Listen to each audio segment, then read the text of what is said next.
So I will mark down here the timestamp. Random Oscar talk. Talk.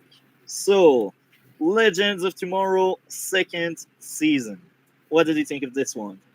I thought it was an improvement. Not by I don't I still don't think it's like a great or very good season. Again, not by much. I think this is just going to be these 3 seasons, just meh, but watchable, and then it will drop off a cliff, as you said. But yeah, it was an improvement though. Probably about the same as I feel about the first episode of last season 9, but more enjoyable for me personally. But so yeah, again, I don't have again, I said before, I don't have like too much specifically to say about it because again, it's sort of the same type of thing as season 1. But again, it did improve on a lot of things. The cinematography and color grading and everything, and their different like time frames and stuff they go to. They did improve on that, but it does look and it's actually like it actually looks like they tried more on making that apparent, but it looks really weird and messy. And also the costume design looks really cheap in a lot of areas. It looks really cheap, especially a lot of the hats. But yeah, I do think the characters were better done at least. So that was a plus. I think the editing was a bit better, at least, and some of the directing was a bit better too.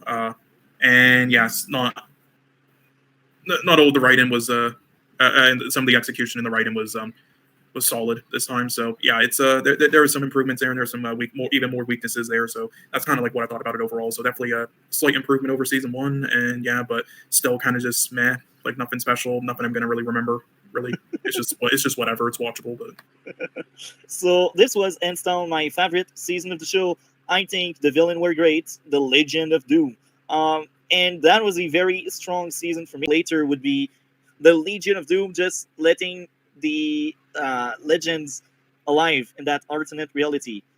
And they also break the fourth wall, telling the viewer, "Look, this is what they did, so the legends are still alive."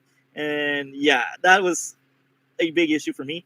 Outside of that, I think this season was really strong. What would be your issues with second season? oh, again, I basically just settled them. Like it's.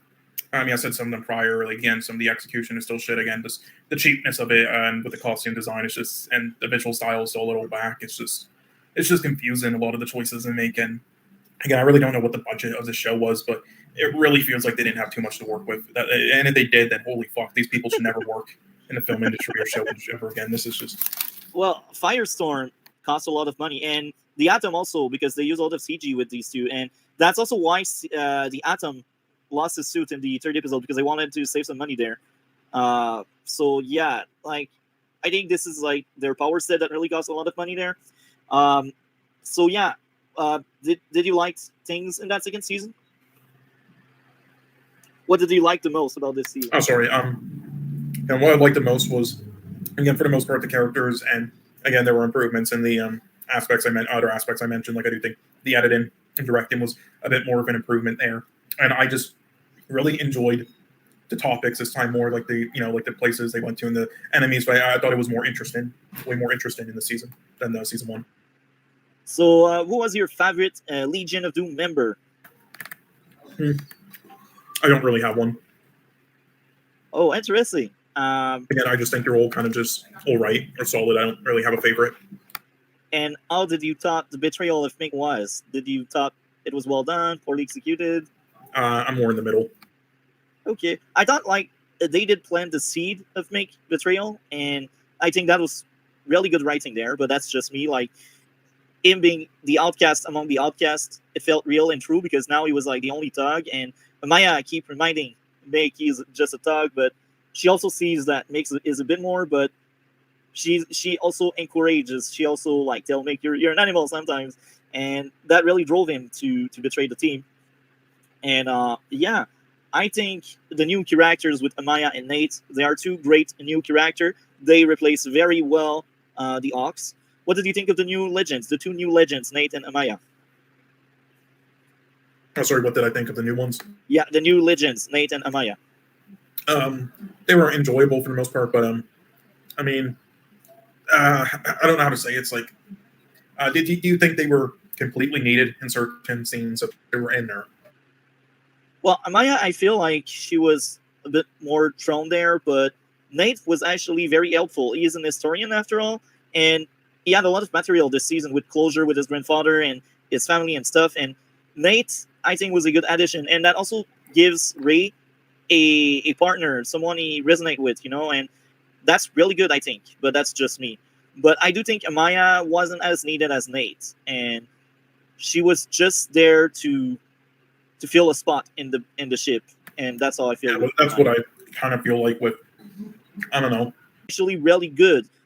We had tidbits of darker tone throughout the season, but it didn't felt boring or heavy to carry. And we had a lot of jokes, and the jokes were landing. That was a funny show. I think when it tries to be lighthearted, it works very well. And they were actually clever in thinking about how to make this show funny. What would you say about that? That is actually one thing I forgot. Yeah, the comedy I liked actually. Okay. Yeah, I rate it would probably be a 5.5. Yeah, it was all right. I did enjoy it. Okay, 5.5 for the season. So yeah, I think now we can move on to the next topic, being Babylon. So, what's up with this movie? Yeah, I well, I enjoyed the film. I thought it was good, but damn, it's also kind of disappointing. Again, this is the same director who did Whiplash, which I thought was amazing, and it's a film we'll eventually watch. And then he also did La La Land, which I thought was excellent as well. Now he did Babylon, and it was an enjoyable experience. I mean, still, and it had good like production and certain technical aspects and design aspects, but overall and stuff with certain other stuff like the editing. Is ending. If Eric Wallace ever see that podcast, I don't think he will, but that's a big if. Or if any viewer that is currently watching or that will watch just want to know how to write shows, well, you need to speak about the issues, and that can only improve the writing of it, and the writing of people overall. That's my tangent. Now we will move on to what we liked. So I guess we can start with DC. What did you like about that episode? I enjoy there's a lot of things I enjoy. I enjoy the development between of Chillblaine. I like his more kind of villain like role. I enjoyed the callbacks to previous seasons. You had Flashpoint and the dialogue between Barry and Chillblaine, season 8 stuff. I enjoy all that. It kind of brings back more nostalgia. I enjoy the scenes with Snow, the new quote unquote Caitlyn/Frost. I enjoy Harley Rathaway again. I really feel like it's kind of a shame this is the final season because of how many enjoyable characters they could have had in this season. Yeah, and I also enjoy. I also like the twist that Fiddler, the villain of the week, and is actually friends with Captain Boomerang, who is working for Red Death, which I really enjoy that. And yeah, and I also enjoy some of the themes this episode went for as well. That's good. I actually agree. I think the idea of letting someone choose their path and their destiny is very interesting. Anything else to add in the stuff you liked before we move on to Cole? Not sure. Okay. So if you want, just you can add something after. So Cole, what did you like? Why this episode was actually better for you than the first one? Yeah, again, I liked the editing, action scenes, all that this time. I actually really liked the villain. I thought that was cool. Even though they could have done more with it. I thought the character interactions were better this episode for the most part. And also there was one thing. What was again? Yeah, I mentioned before the sound design. Usually they do not the greatest job with the show with the sound design from what I've seen, but I really liked it in this episode. I think it might have been because of what the villain was like, so they kind of tried harder on the sound design. But I really liked that, just like from the first action scene to all that. Yeah, I really enjoyed that, and yeah, just overall, I thought it was an improvement on like many areas, like stuff that I would find more annoying in other episodes. I thought was better in this one, way better. So yeah. Okay, so me, I actually have a few good points I gave. Even if I got lots of issues, I think I have as many likes as dislikes. I enjoyed the opening scene. It was very interesting. I think Artley as a character was always very good. I enjoy him a lot, and I think he is one of the few good representation character. I say that to not sound well. He is good because that was part of his character and the reason why he is who he is, and that's rare. Sometimes people are poorly written when they are like Artley, but Artley is actually really good. He feels like just a good character from the start, and even this episode, you really need that kind of stuff. And I feel like Eric Wallace as a writer, sometimes he does that. That's a perfect example. But other times they're like, why is he not doing that kind of stuff more often? So next up would be very Iris conclusion. So I'm not quite sure, but I will go on a tangent. I think it's about their choice about Snow and letting Snow having her own free will. I think that was the thing I liked on that point. I think it was well written there. Filler getting Hartley Gauntlet. So technically speaking, the villain won this week. Um, Hartley again, great character. The ending of this episode was actually great. Each time I see Red Dead, I'm like, I'm getting Zoom vibe. I really want Red Dead to kill a bunch of people, man. Villain, good guys, I don't care. Red Dead needs to kill people. So, okay, the ending. What were your thoughts starting with DC? Yeah, I enjoyed the ending, and I kind of curious as to what Central City quote unquote did to Red Death. I'm very interested in that, but yeah, I like the ending. I like Red Death, how terrifying he is. I wouldn't say he's giving me Zoom vibes though. But I do like his slash hers character. But yeah, I enjoyed it. But yeah, that's what I was gonna say. But yeah, I am enjoying the character so far, which I thought I'd never say because I came in expecting Red Death to be terrible, like not even like what I would have imagined or what Red Death would be on my show. But yeah, so far I am liking the character though. And you, Cole, what are your thoughts on Red Dead and the villainous voice? I'm a fan of it. That's good. I really like his voice. That's actually that's a bit of a spoiler, but yeah. Oh, oops. Well, oh well. Um, so, I think it's time for the grade and the closing thoughts. What would be your grade starting with Cole? Because you are interesting this week, much more than usual. 6 out of 10. Oh, that's good. That's good. And you, DC? 9 out of 10. That's good. This time around, for me, it was a 5.5 out of 10. I think for me, at least, it's probably one of the top 30 worst episodes in the show. It's really that low for me.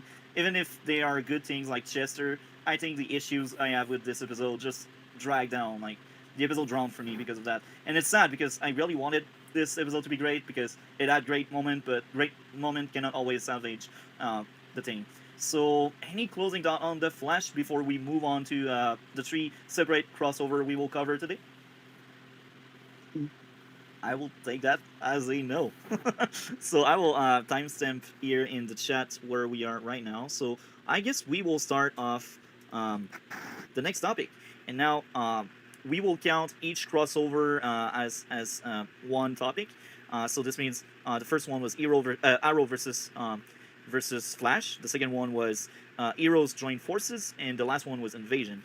So let's start off with Arrow versus Flash. This was the first true crossover the Arrowverse had. That would still remain a plot convenience, but the fact that William is important later on, that this relationship they will build is important, it bothers me because it all relies on, oh, how lucky these characters are to just meet there at the right place, right moment, right time. So here again, Cole tells me a lot of time, this is how you make stories, but I think this is how we make lazy stories. What would be your take on that?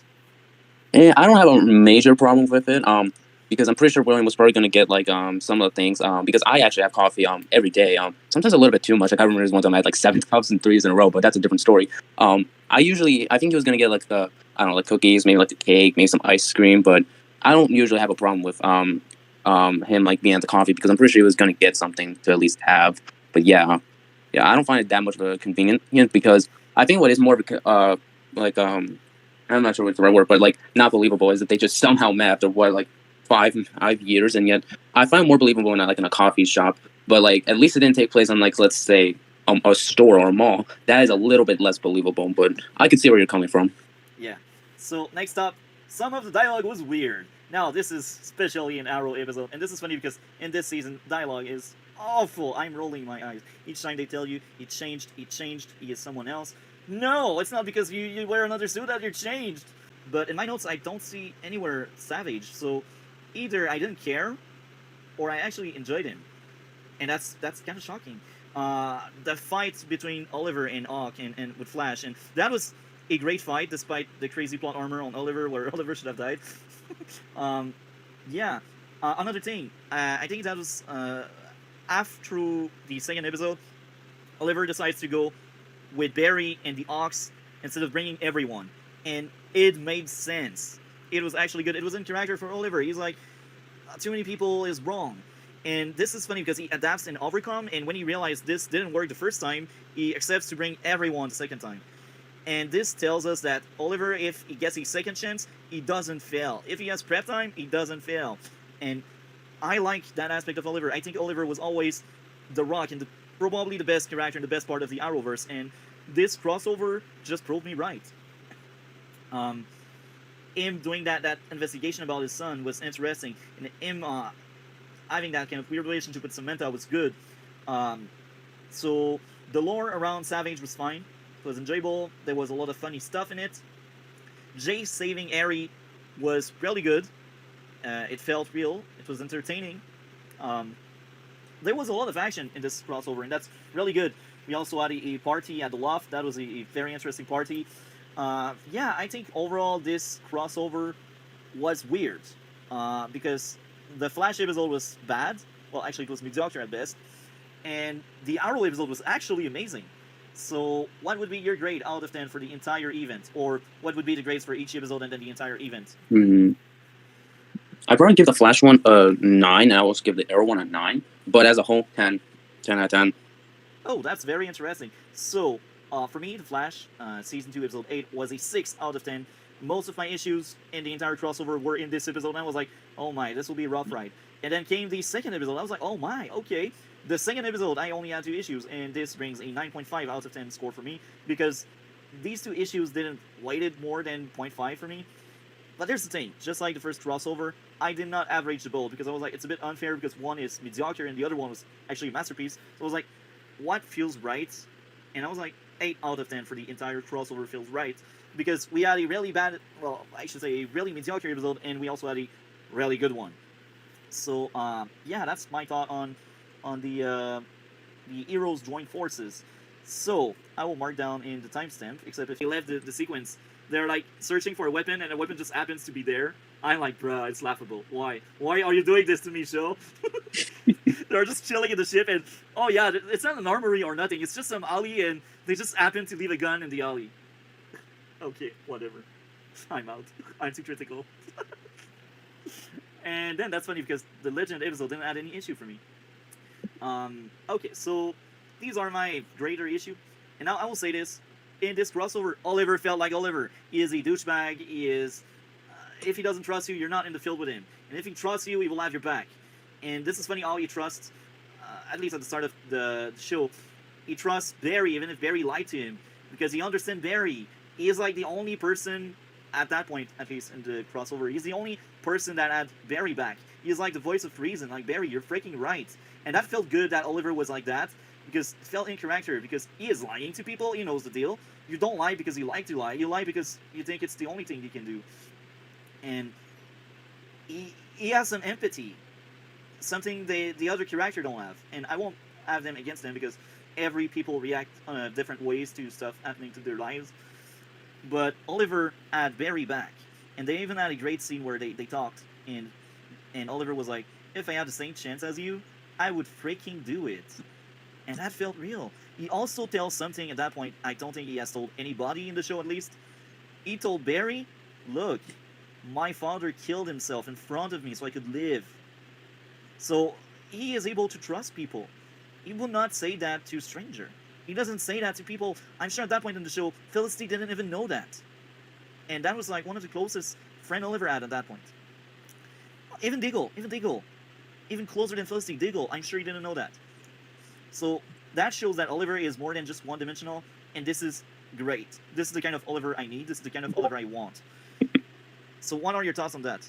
Yeah, it's definitely one of the reasons I enjoyed this. This is one of my favorite crossovers. It's just Barry and Oliver's dynamic of Flashpoint. You know, Barry causes Flashpoint, and Oliver is actually somewhat supporting the guy, and he actually can understand why Barry did it and the pain Barry did it. So, and yeah, I enjoy it a lot. I enjoy it. Okay. Okay. So yeah.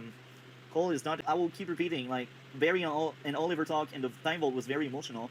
And it's also funny how Oliver being in character. This is, I think, in part 2 or part 3. I can't remember. Maybe this is actually part 3. But I know that in part 1. Oliver was in character when he benched Kara, even if Kara was the strongest weapon. And if he benched it, it wasn't personal. It was just he didn't trust her, and it felt in character for Supergirl to just be like, well, it surely feels personal, you know, like you trust all of them, you don't trust me. It's like, okay, what did you thought of that relationship between Kara and Oliver?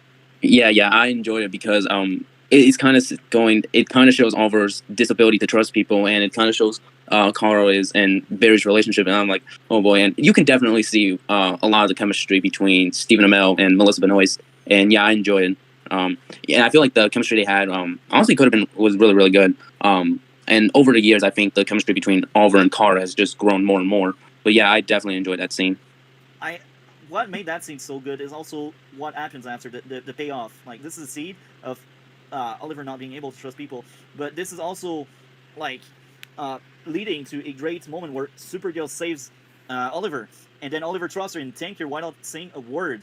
And this is good characterization. You don't need to always speak to emote and to tell a story. You are a visual media. You are a movie. You are a TV show. You let us see what's going on. No word were said, only picture were shown, and this was amazing. Um, Man, that was probably one of my favorite scenes where Supergirl saves Oliver. That was great, and the payoff after that was great, and it was also funny throughout the crossover. And now I jump back and forth from episode to episode because I don't really follow my notes, but I kind of know the topic, so that's why. Um, I will say this: Cisco using his vibe powers was cool. I liked it. Mr. Terrific being like in the same page as Filsty and Cisco was great. I think that the geeks the geek squad was amazing, man. The three geeks they worked so well together. I think this was one of the best showcase of how they are as a team. Um, Now, next up would be Tia. That's in part one. Accepting to suit back again and suit up and enjoying the fight because they are aliens and she needs to be part of it. That was interesting. Um, Another thing that was good, Wild Dog being the idea of I don't really like Metal Human, but in the end he realized it's a good thing that Supergirl and Flash are there, and it's just really good. Captain Lance meeting Oliver in the Dream World. I think we can mention so many good things about this entire crossover, and the whole idea of saving the Dominator to prove them they are better than this, that was great. Uh, Oliver growth throughout the crossover and then trusting Kara, Diggle and Barry scenes.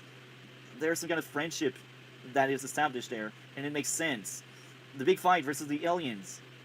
Um, so yeah, it's this crossover is really good, and seeing Mick in charge of the capture mission was interesting. I always wanted my wet dream was one day Saura would leave for some reason and Mick would become captain because I feel like he should have been captain at some point. Even if Saura did amazing as a legend, she's probably one of my favorite characters in the Arrowverse. But Mick is a close second.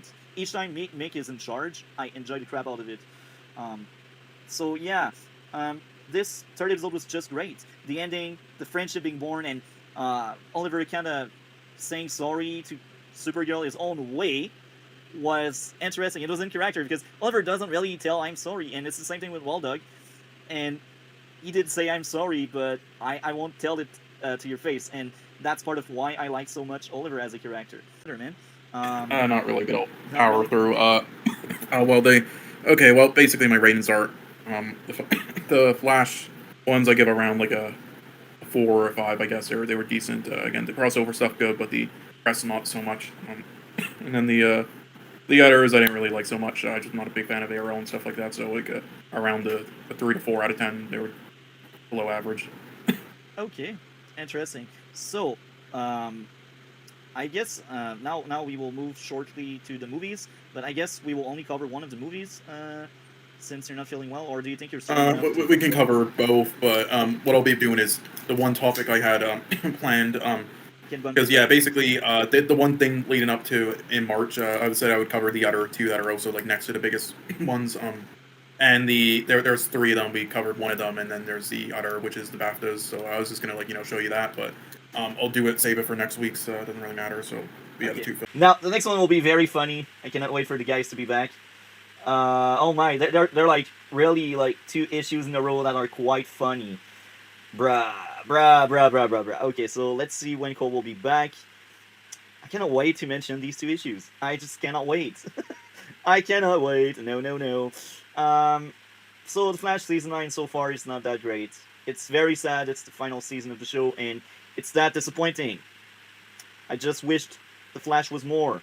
I mean, it's a last goodbye, a last farewell, and you're telling me that's all you can do to honor this show. For that, I wanted to grab a pistol and play Russian roulette with it. I wanted to spin the thing around and see if I land on the bullet, which hopefully I would, and pull the fucking trigger. That's what I wanted to do after. Oh Lord, what do you think about that, huh? That was an amazing scene. I like the reveal that made me forget the line, but the line is actually terrible. And I think just because of that line, I will drop down the score of the episode because it's true. It's a freaking cringe, bad line. You're actually right. This is like at best like a 2.5 out of 10 episode for me.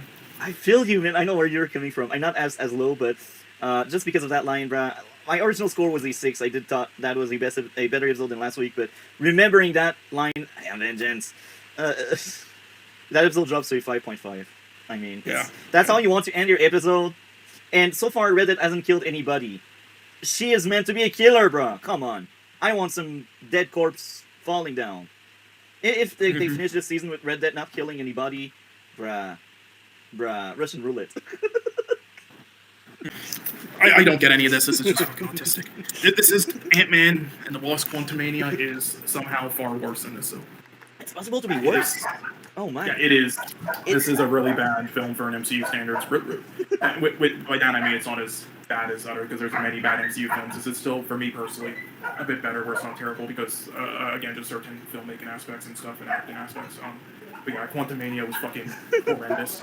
Now, this is funny because I'm wondering how can I be invested into a movie that really wants to push forward some kind of political approach to the story. I'm fine with that. They just didn't do a good job. They just didn't do a good job. Yeah, the players are retards. The players are like, yeah, we will poke the bigger threat with our poker, and we won't expect retaliation or something. Namor one-punched the guy, and he destroyed the guy's armor, but yet the guy doesn't bleed out to death. I don't like enough the mother to have tears when she dies. And then the next issue is they spared Namor life, but then there's a big time gap in between, so I guess I didn't care enough anymore at some point. And I will also say that I think halfway through the movie, when I kind of knew how bad the movie was, because I kind of knew it after an hour, I was like, man, I've never noted that many issues in the movie. I think at that point I just tapped out. I kept watching because I wanted to add more, but I started playing a video game on the background. The movie was on the background, and I was playing the video game. So I lost interest. I'm like, this movie is so bad. Literally, like, the text of all the issues I have, it's like combining two movies together, the issues of two movies together. It's crazy, and I really wanted to defend the movie. I really wanted to enjoy my time. But midway through the movie, I was like, that movie is bad, and I just did something else to not suffer too much, you know. I still had a few likes. I won't lie, because that's not. I just don't understand how there's actually this many people online and in real life who defend this film. Yeah. It's like, did we watch the same film? It's like, I can understand if you don't think it's terrible. I mean, I don't think it's terrible. I think this is painfully mediocre, maybe bad on a rewatch, but this attempt to make the lore was fine.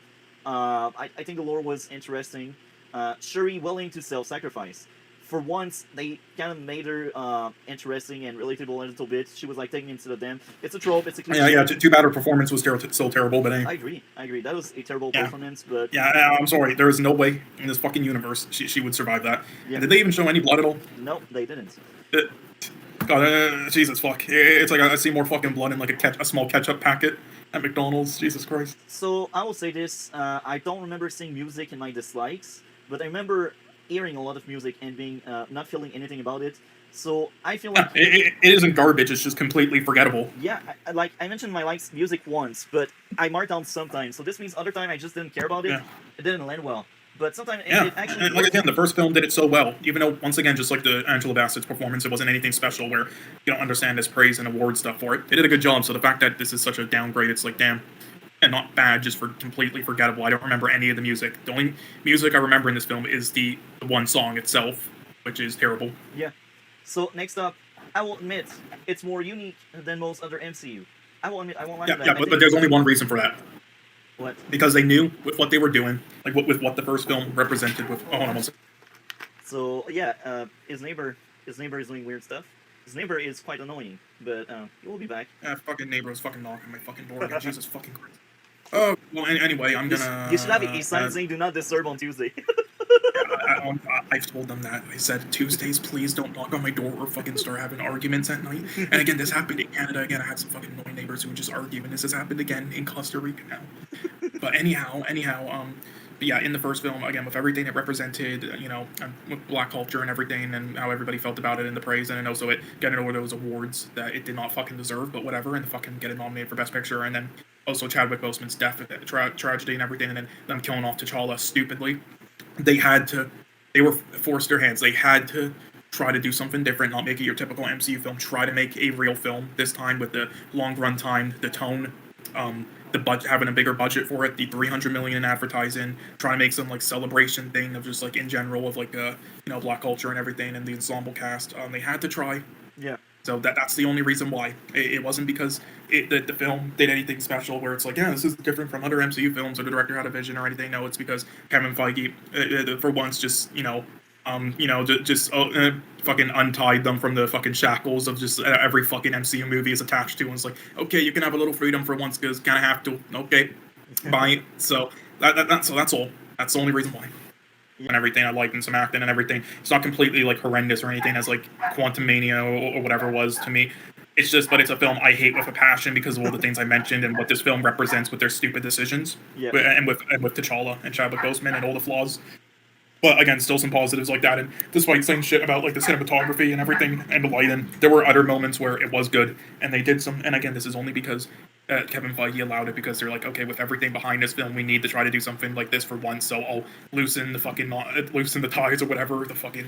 And allowed them to. But again, there's things in this film such as like some of the shots with stuff going on in the background, that you see in films such as Roma, where it's like, which is a masterpiece for me, where it's like, okay, this is actually trying to be a real film with actual like filmmaking behind it, and like we see in films such as what was the one, such as like Everything Everywhere All at Once, or The Banshees of Inisherin, or Triangle of Sadness, so so overall I give this film like it's either around a 3.5 or a 4 out of 10. It's between really poor, 3.5, which is just barely bad, poor, or painfully mediocrity, painfully mediocre for me, which is 4 out of 10 or 3.5. So around that, I haven't really decided yet, but either way, it rounds out on my rating thing on Letterboxd to a 4 out of 10. So that's my rating. And out of all the 4 out of 10s I've ever given to MCU films, this is easily my lowest.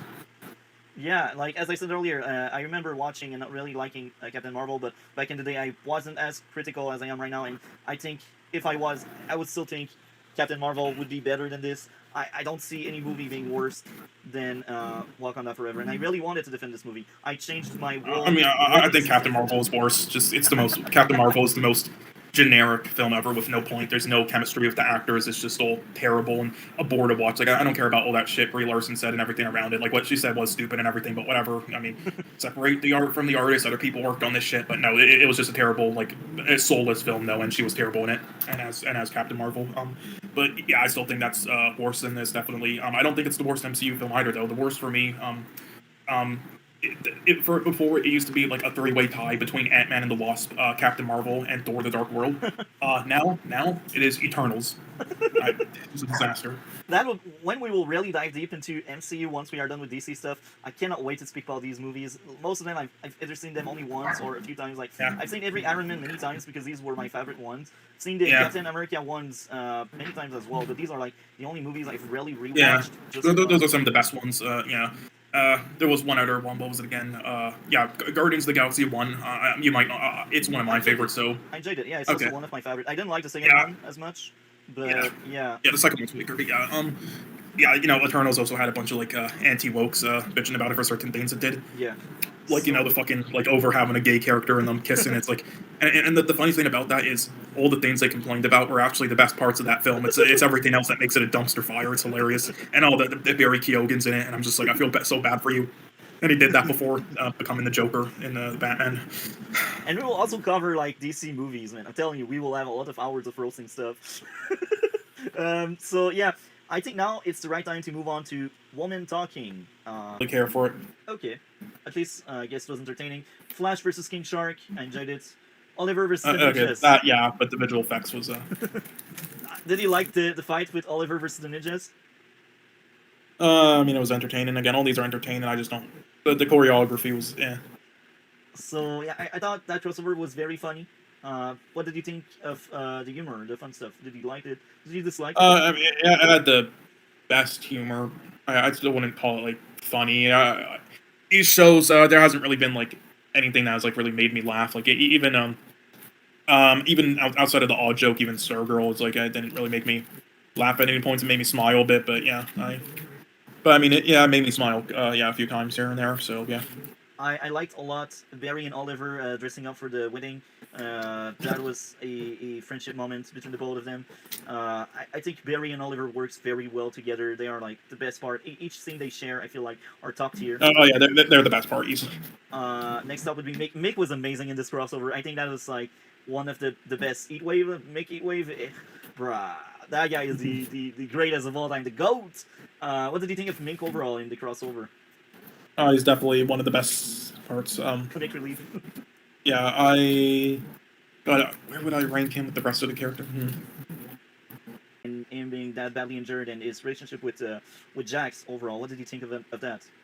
Yeah, I thought it was interesting. Yeah. Reappearance was great. The League killing Metalos. Oliver taking a stage, fighting fire with fire was interesting. Citizen Cold was a great part of it. Mick and Citizen Cold scenes were great. Mick was like, "What in your world? I died for a pig." I laughed my butt off on that one. I was like, "Really?" And Oh god, that reminded me of this fucking forget. I don't know if you ever saw Black Mirror. no, I didn't. Reminded me of the very first episode of that show involving a pig. And if you've ever seen it, you would you would get the joke. But you know what? I'm not going to spoil it, and for the in case we ever watch that show in the future. Yeah. So people trying to save Stain felt real, but Stain refusal for it, and Stain requesting the cure for their powers was emotional because it felt real. Now I will say this: Citizen Cold feel different than Captain Cold. Would you say the same, or you disagree? Oh, different enough. I mean, there were some similarities, but Yeah, you know. because the other one didn't really share this feeling, and this one is more about feelings than the others, and I think that makes them very different in that aspect of their the way they deal with stuff. And it's interesting because Earth X is like worst case scenario, and it has some of the best characters. I like the irony there. Sarah learning about Stain death was emotional. Stain family reaction felt real. I enjoyed it a lot. Oliver and Sarah scene always one of the best. I thought Sarah was amazing in Arrow, and she's probably one of the best characters in Legends. Overgirl being on her deathbed, the request of Bad Oliver, action sequence, fight choreography, funerals, Ray departure, Citizen Code, sticking around. So, yeah, I enjoyed that, and this is why we needed to see this crossover before we watch season 3, because season 3 obviously tackles Stain Death, and episode 9 is really like closure on that. Episode 9 could also be at some extent considered to be like some kind of epilogue to the Crisis on Earth X episode. So yeah, what would be your grade overall in the entire Earth X event? The entire thing would be like around a 5. Overall, well, with each episode, I'll give the first one a 5 out of 10, the second one a 3 out of 10, the third one a 4 out of 10, and the fourth one a 6 out of 10. Oh, that's good. So Again, 5 out of 10 is solid for me, and yeah, Yeah. 6 out of 10 good. So yeah, the second episode was me too.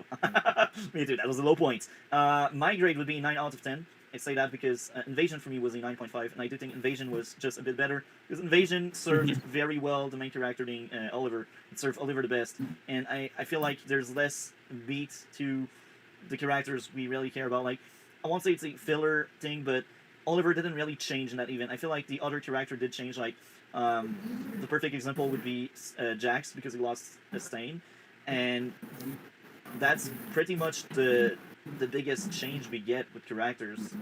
yeah. And Citizen I Code. mean, would you consider that a good or a bad thing mainly?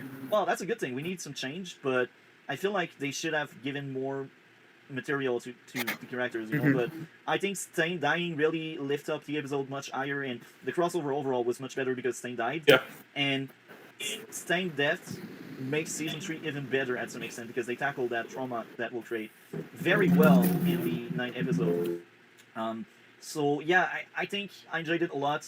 It just feels like there's not that much progress on enough characters for me because there was a lot of characters in that crossover, and that's fine because that's a crossover. But the fact that the emphasis is really on Stain and the Legends felt much more like a Legends event than a Arrowverse event, if you know what I mean.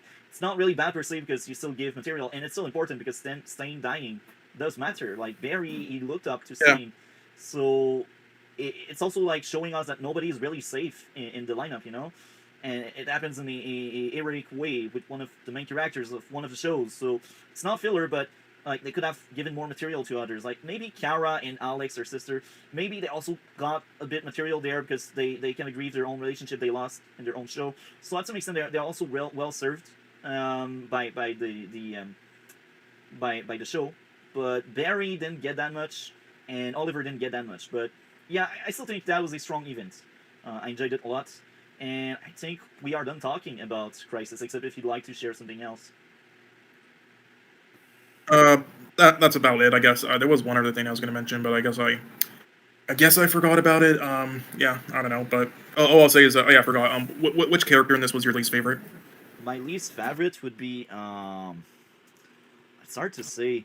Uh, maybe my least favorite. Um, to be honest, I didn't really thought about that. Maybe El Barton because he wasn't really needed. He was just there to give Barry an opponent. Actually, no. The worst character, Felicity. Felicity. Why am I thinking? Felicity is clearly the worst part of this crossover. She is a godly, terrible character. Yeah, Felicity. What would be your worst? I'd probably have to agree with you. Yeah.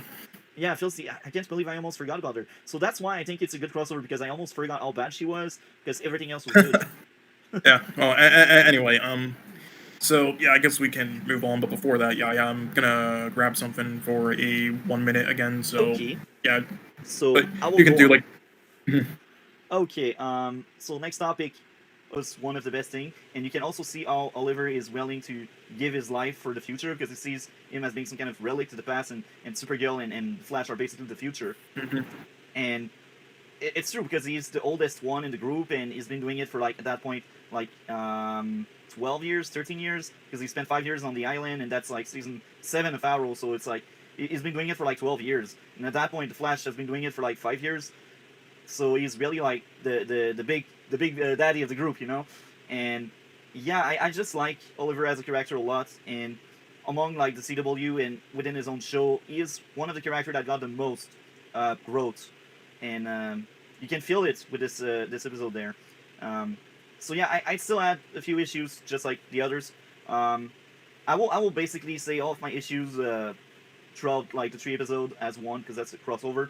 That was too easy for Barry and Oliver to escape the cell. That was funny. It's like if they, I know they're smart, but if it's that easy, why not more people just break out of these cells? Yeah, I enjoyed what Elseworld wanted to say, and this is very interesting because at that point that's Arrow 7th season, and by the end of Arrow 7th season, the actor Stephen Amell asked the showrunner if they could pull the plug and the show like on a high note, because the 7th season, the start of it was amazing. The back half was actually terrible, but the first half was amazing, and Stephen Amell was like, we did that for 7 years, I'm tired, and they really gave a lot of money for Oliver to come back for the 8th season, and he also had a great deal. Like he had a limited run instead of having a 20 episode run. They did 10, and that was all the build up for Crisis and what happens after Crisis.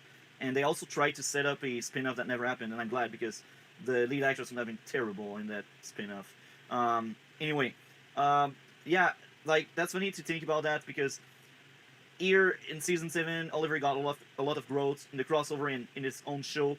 He realized like lots of things about himself. There's a lot of Oliver deconstruction in season 7, and there was a lot of that in the first episode as well of the crossover. And that's interesting because even if they don't understand Felicity, at least they do understand Oliver, and I like it. That's one thing they did right. So yeah, I guess we can move to next topic, except if you'd like to share something else. No, that's about it. Okay, so right now, Well, I guess are we doing the Flash next or? no, we will space it out because DC is not around, so we will space it Anyway, out. luckily the Flash is more fond in my memory. The episode, although yeah, that episode was honestly mostly like dialogue conversation. I was like, So next up would be Del Toro Pinocchio. What did you thought of Del Toro Pinocchio? right, yeah. So I don't remember as much like the original. I haven't rewatched it in a while, the Disney version. But yeah, yeah, that was like ages ago, like 100 years ago or something. Yeah, an old story. They did not accurately adapt it from the book, though. They made a lot of changes at that time in like the 40s or whatnot, or the 50s, whenever it was made. And yeah, this is and also yeah, the name Pinocchio. Yeah, it's now free use for everybody. So because of that, there's been a lot of other adaptations of Pinocchio recently, and yeah, that's how Del Toro got the rights to do this one. I really hate this like free use thing now. Like after 100 years, we finally get the rights to. Oh god. But anyway, this one is more, let's say, accurate, a lot more accurate to the original book, the source material. Utter sadness. I could feel it by watching what was going on. The music, the insect is very likable, like the cricket. Man, it was amazing. The creature that gave a life to Pinocchio.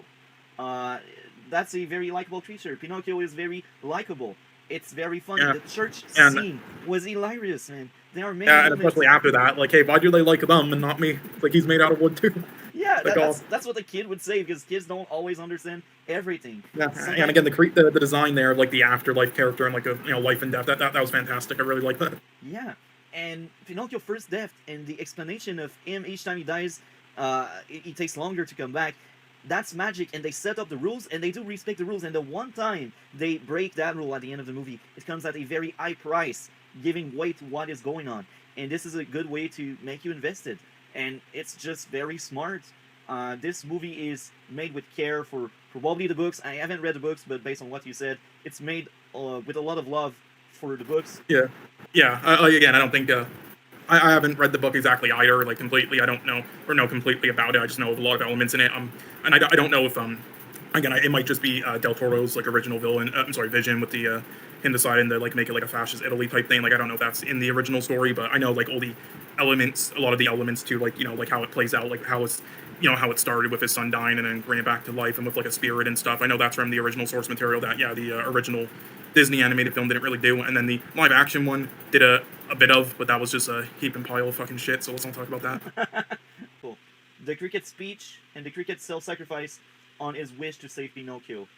That was growth from the cricket, because at first the cricket doesn't really want to be involved, but he gets involved because he feels he will get something in the end.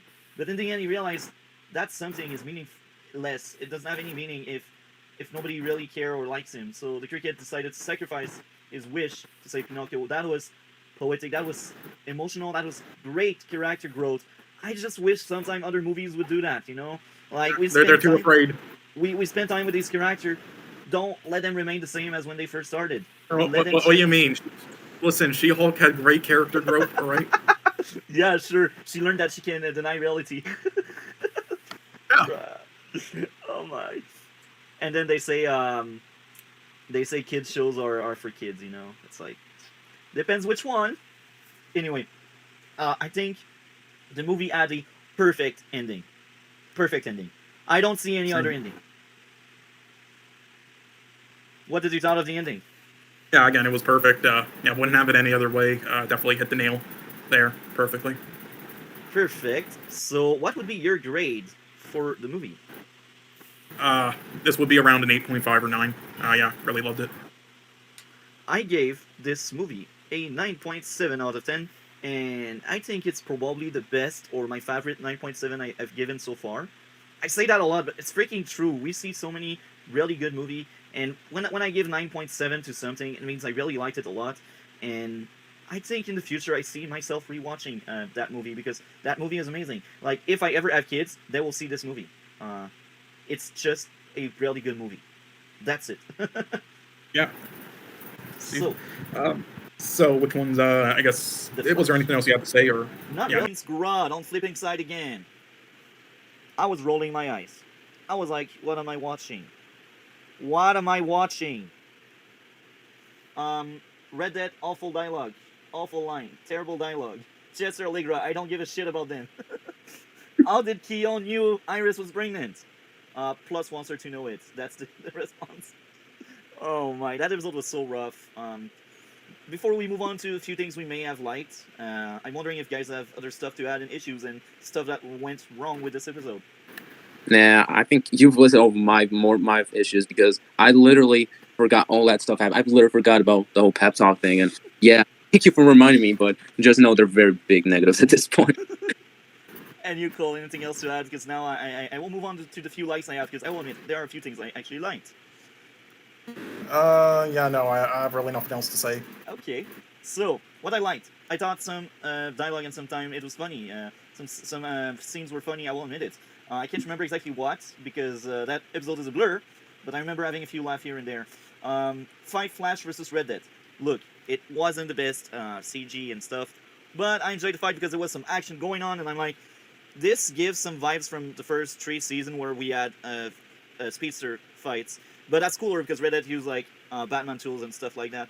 I enjoyed the looks of the fight. It was entertaining. Batwoman appearance.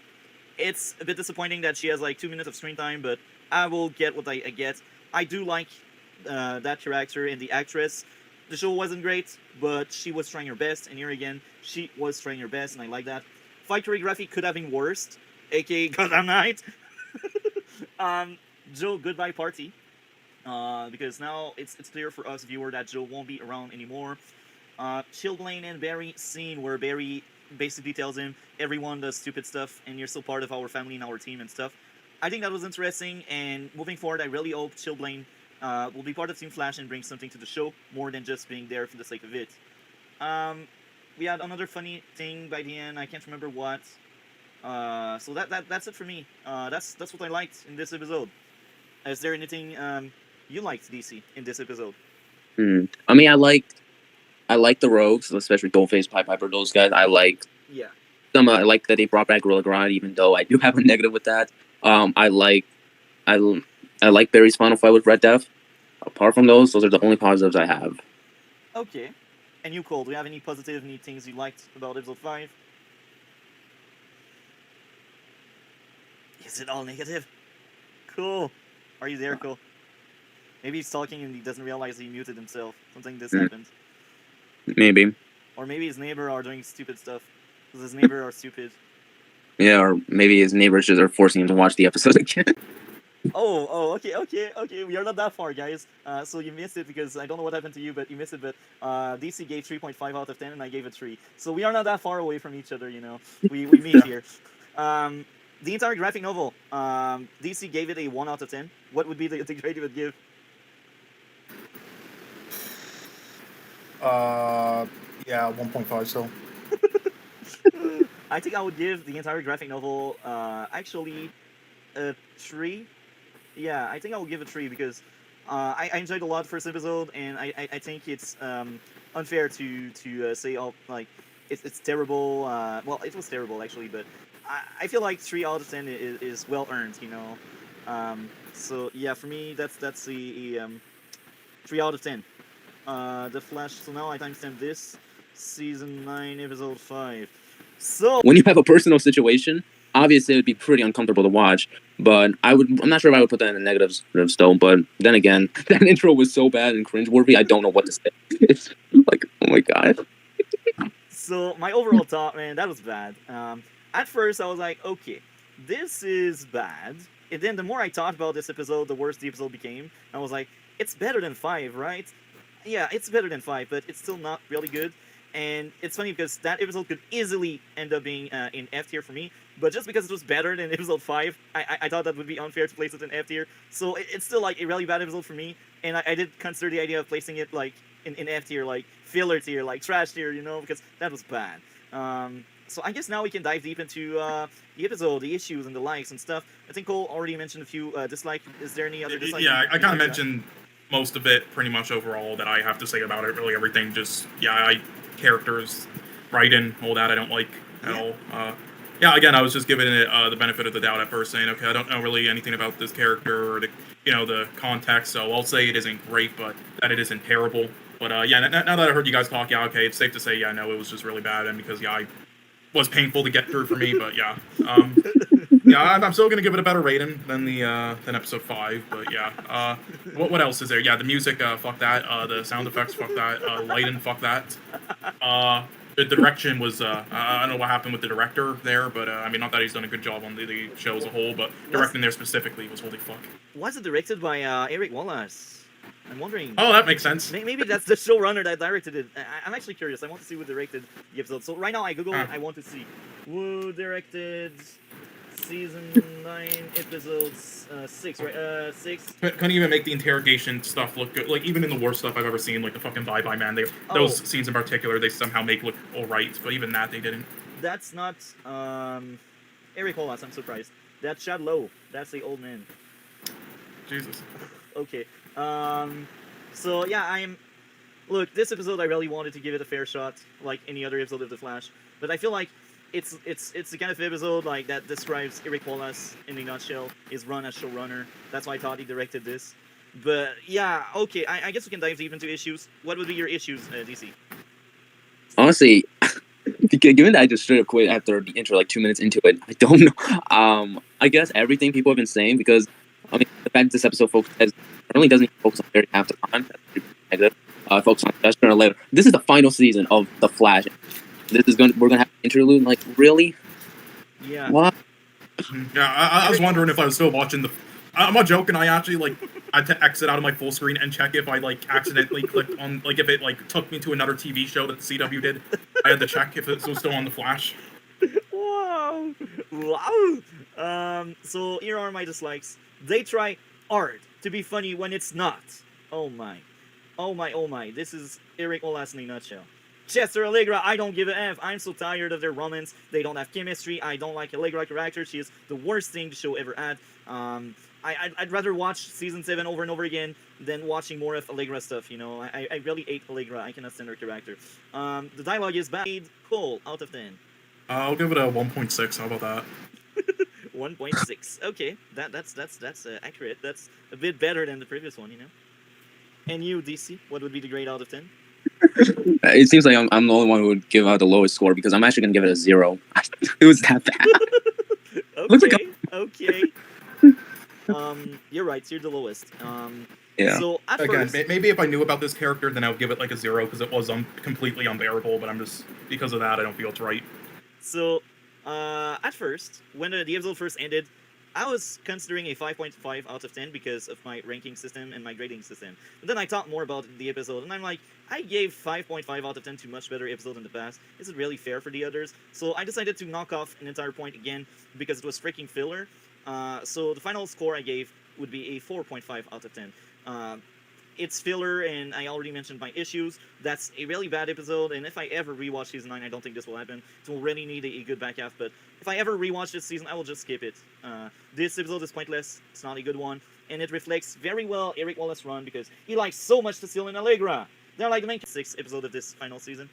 Yeah, pretty bad so far. I've liked one episode. Okay. This is looking like a 2.5 out of 10 season, maybe a 3 so far. Well deserved. So man, thank you a lot for being with us, DC. Now I think we will move on to other topics, except if you'd like to add more to the Flash. As I said, if you can catch up to Gotham Knights and Superman and Lois, that could be amazing. Yeah, I think I'll try and catch with Gotham Knights, and we'll see if Gotham Knights is a show that I actually would like.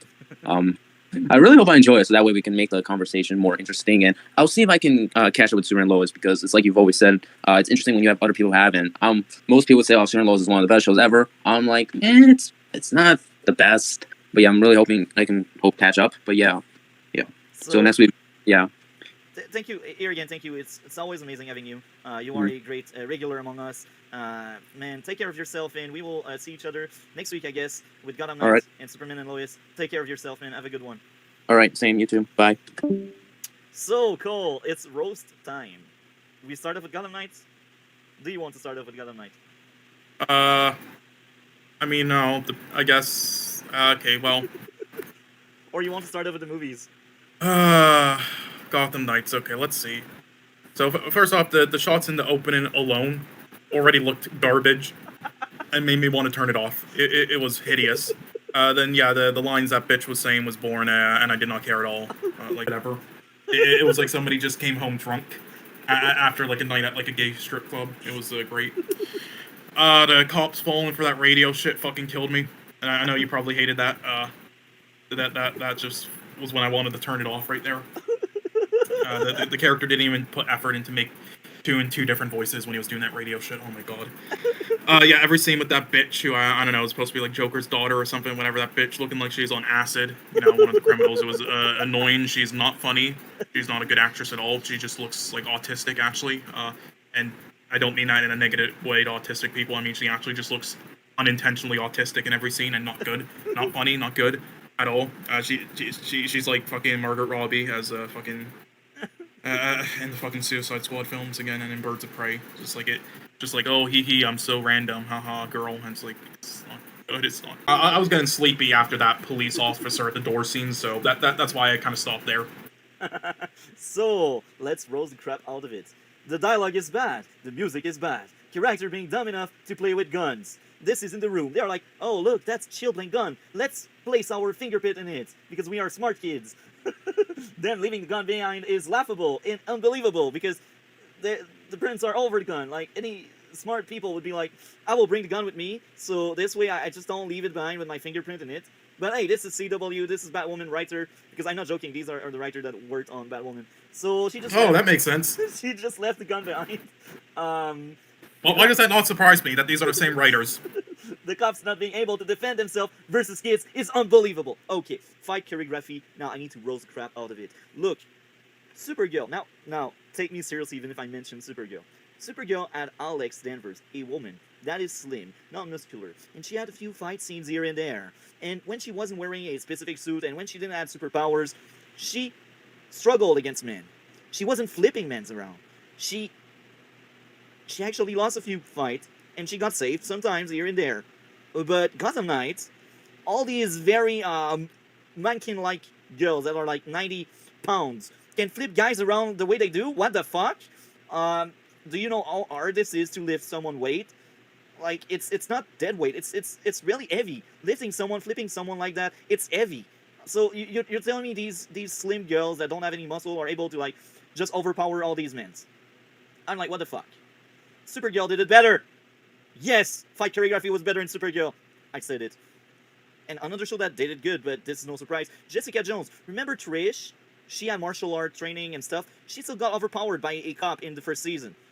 If Jessica Jones didn't show up, Trish would have died. Do you remember that? I do, because the fight choreography was smart. When we get into Gotham Knight, these girls are just turning all these cops into a joke because It's birds of prey. you're so far away.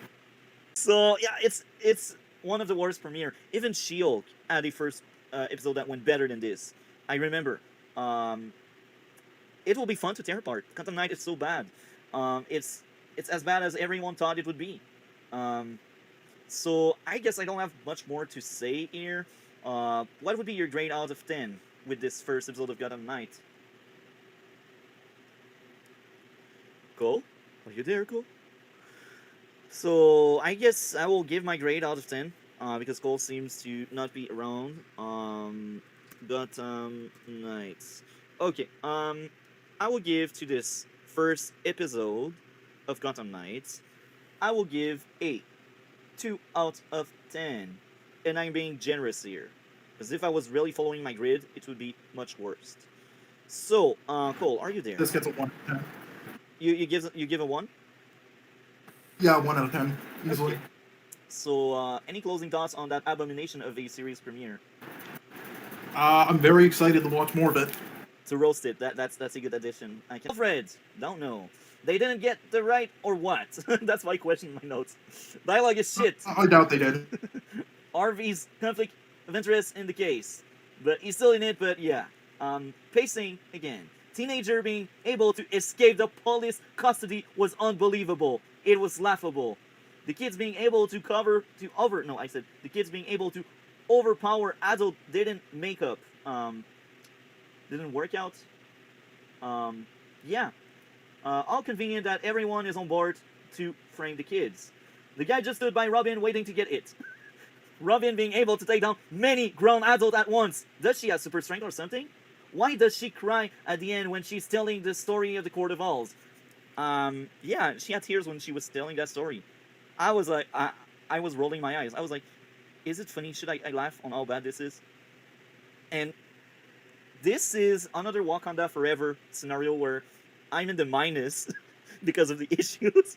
And I needed to be generous with my likes, so I don't feel like someone that is not genuine or honest. So what I liked is RV is likable. He's probably the only likable character in the bunch. The girl of the Joker is likable. I enjoyed her even if she didn't.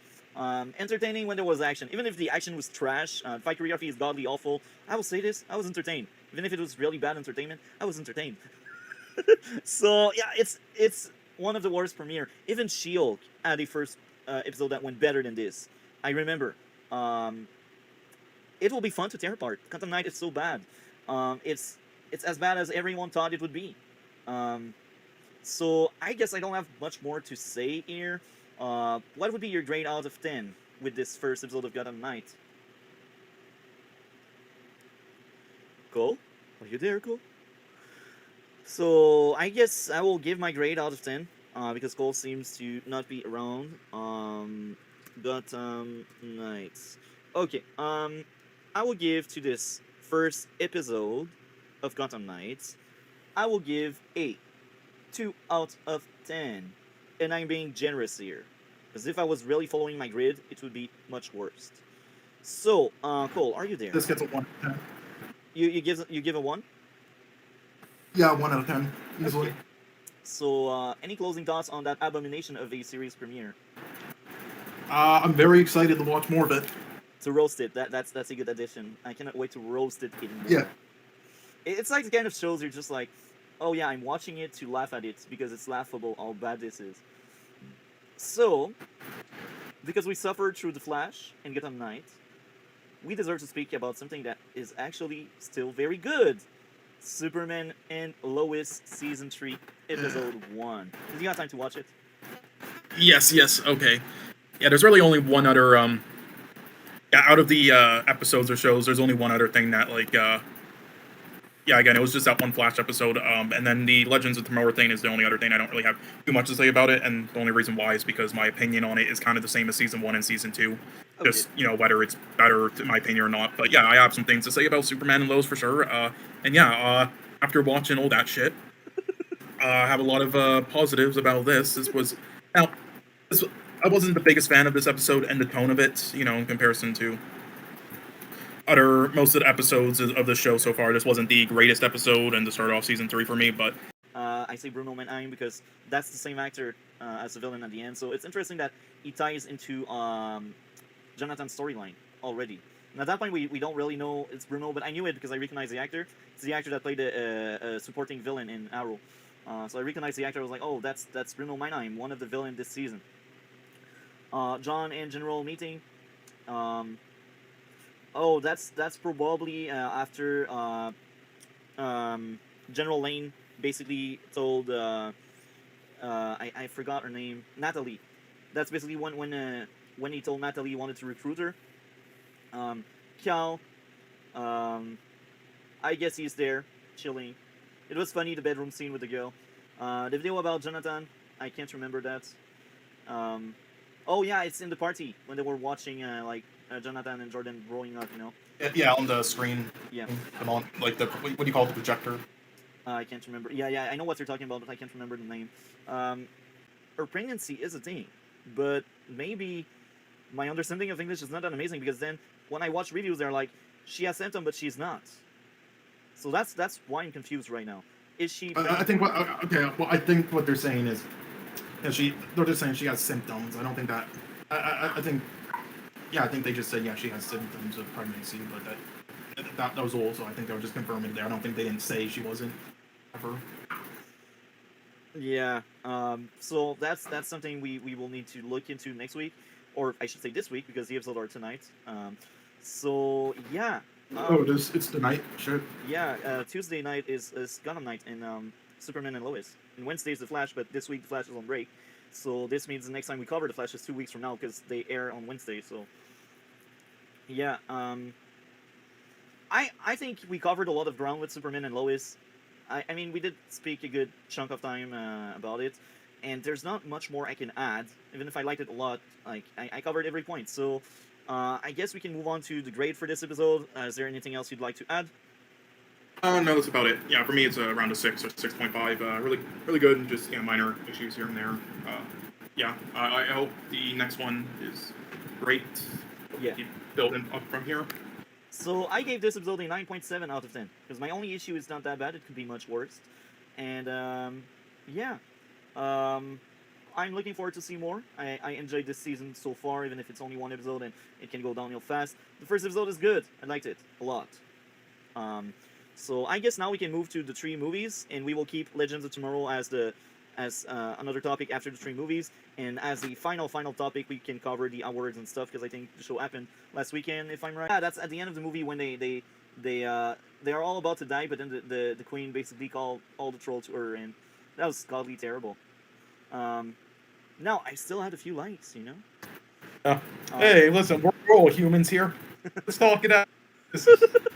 Oh my god. This is how bad that movie was. Yeah, this is legendary bad levels though of bad. Legendary levels of bad.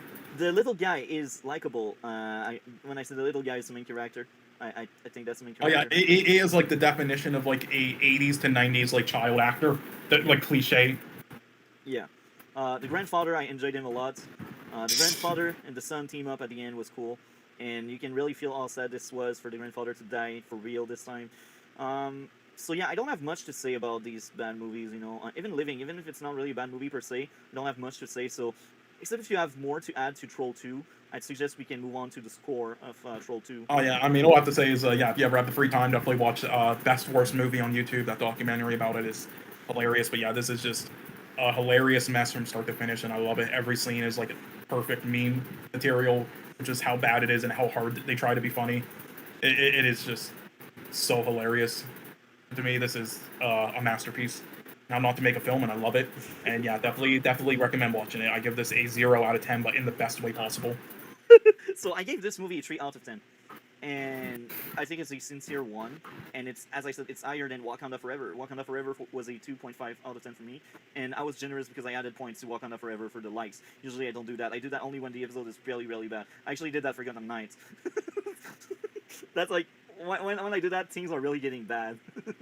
That kind of ruined it, but I like the attempt, and that's kind of like a lot of things with the show. I like the attempt and ideas. I just think the delivery is kind of off, but yeah, it was all right, I guess. And for the record, yeah, just like season 1 and season 2. I mean, I did kind of say 2 characters in season 1, but for the most part, yeah, again, don't bother really asking me who my favorite character is because I don't really have one. They're all kind of like the same to me. So yeah. Yeah. Okay. So season 3, Constantine. What did you think of the 2 cameo and a half of Constantine? Those were like some of my favorite episodes. I think the 10th episode, the first episode where Constantine is there from start to finish, is hands down the best episode in the entire show. That was a great episode. Agree. First one, in my opinion, sadly, but I think they had potential. But sadly, yeah.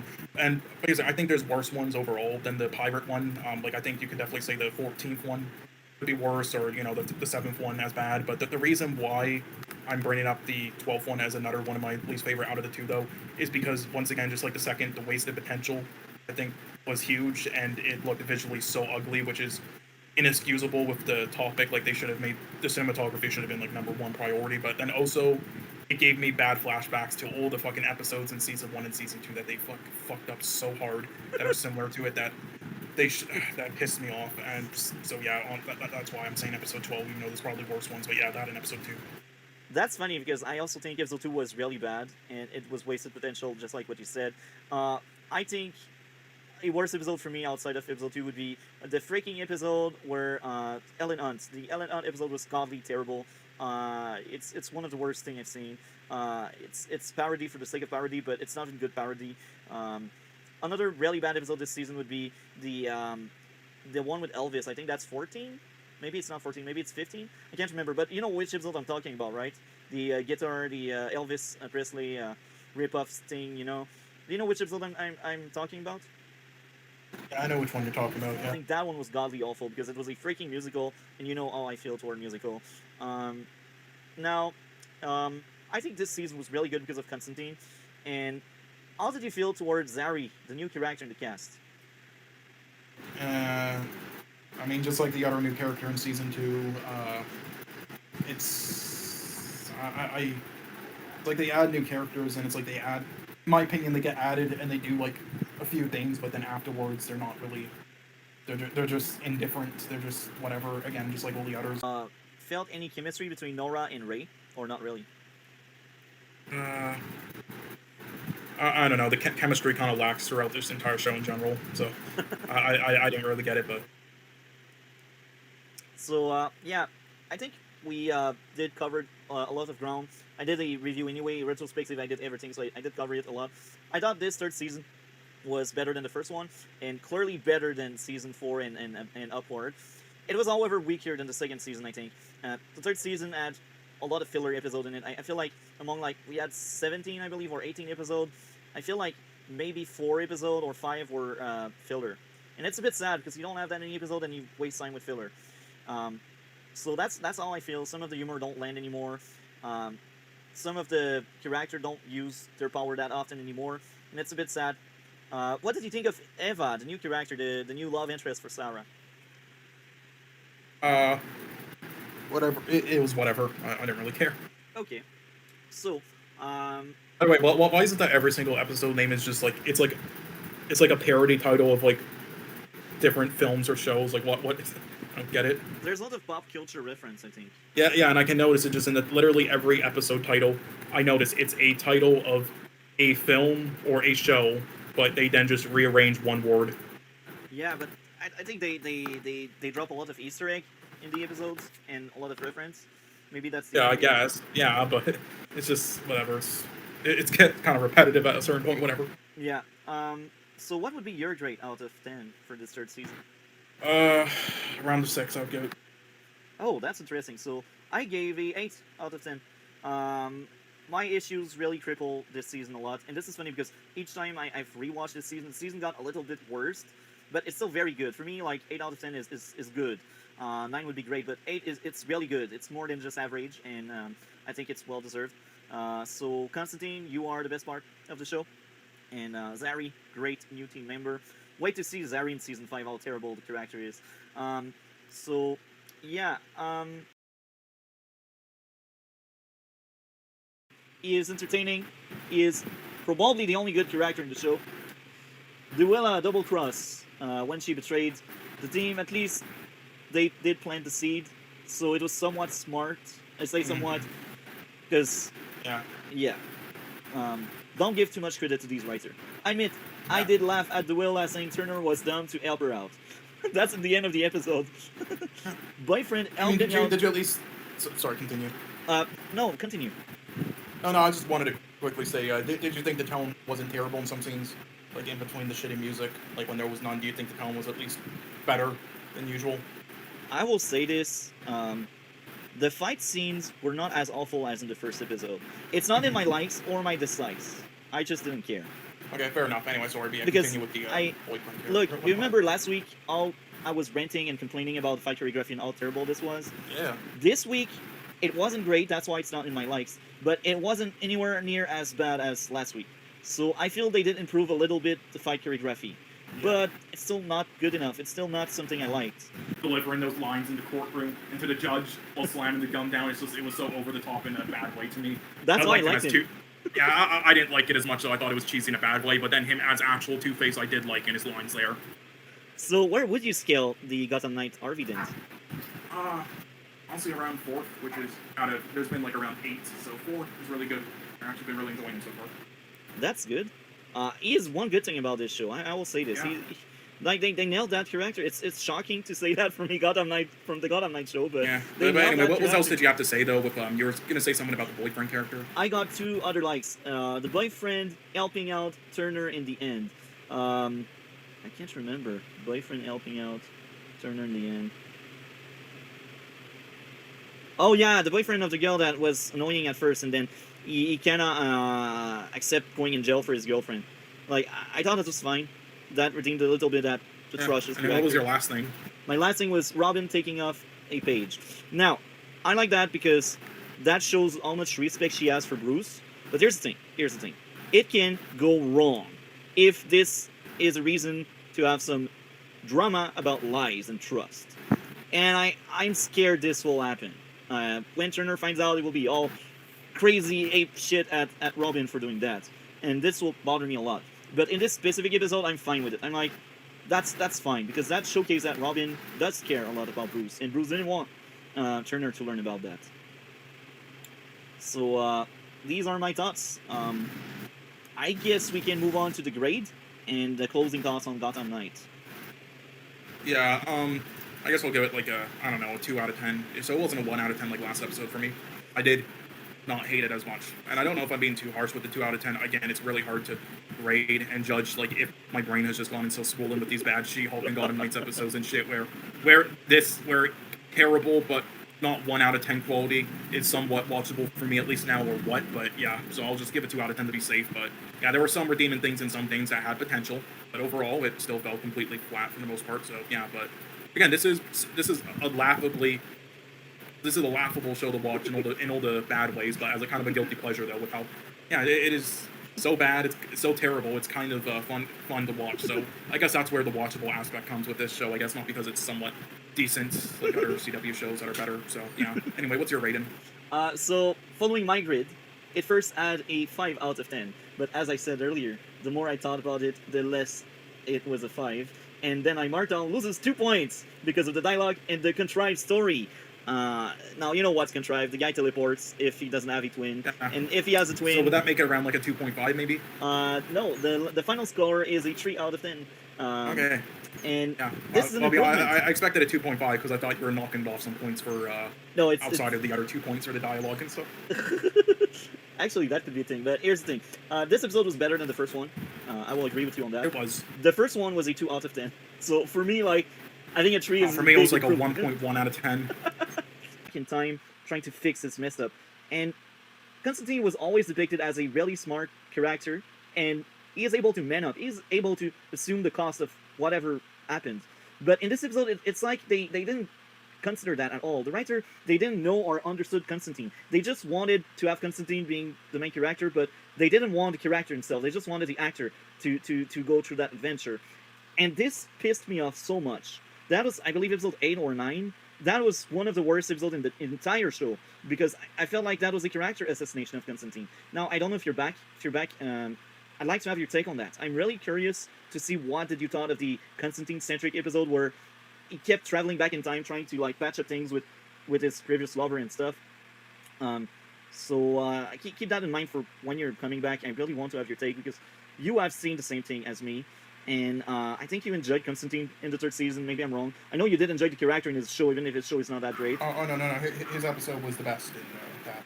That was your favorite episode? One of them, yeah.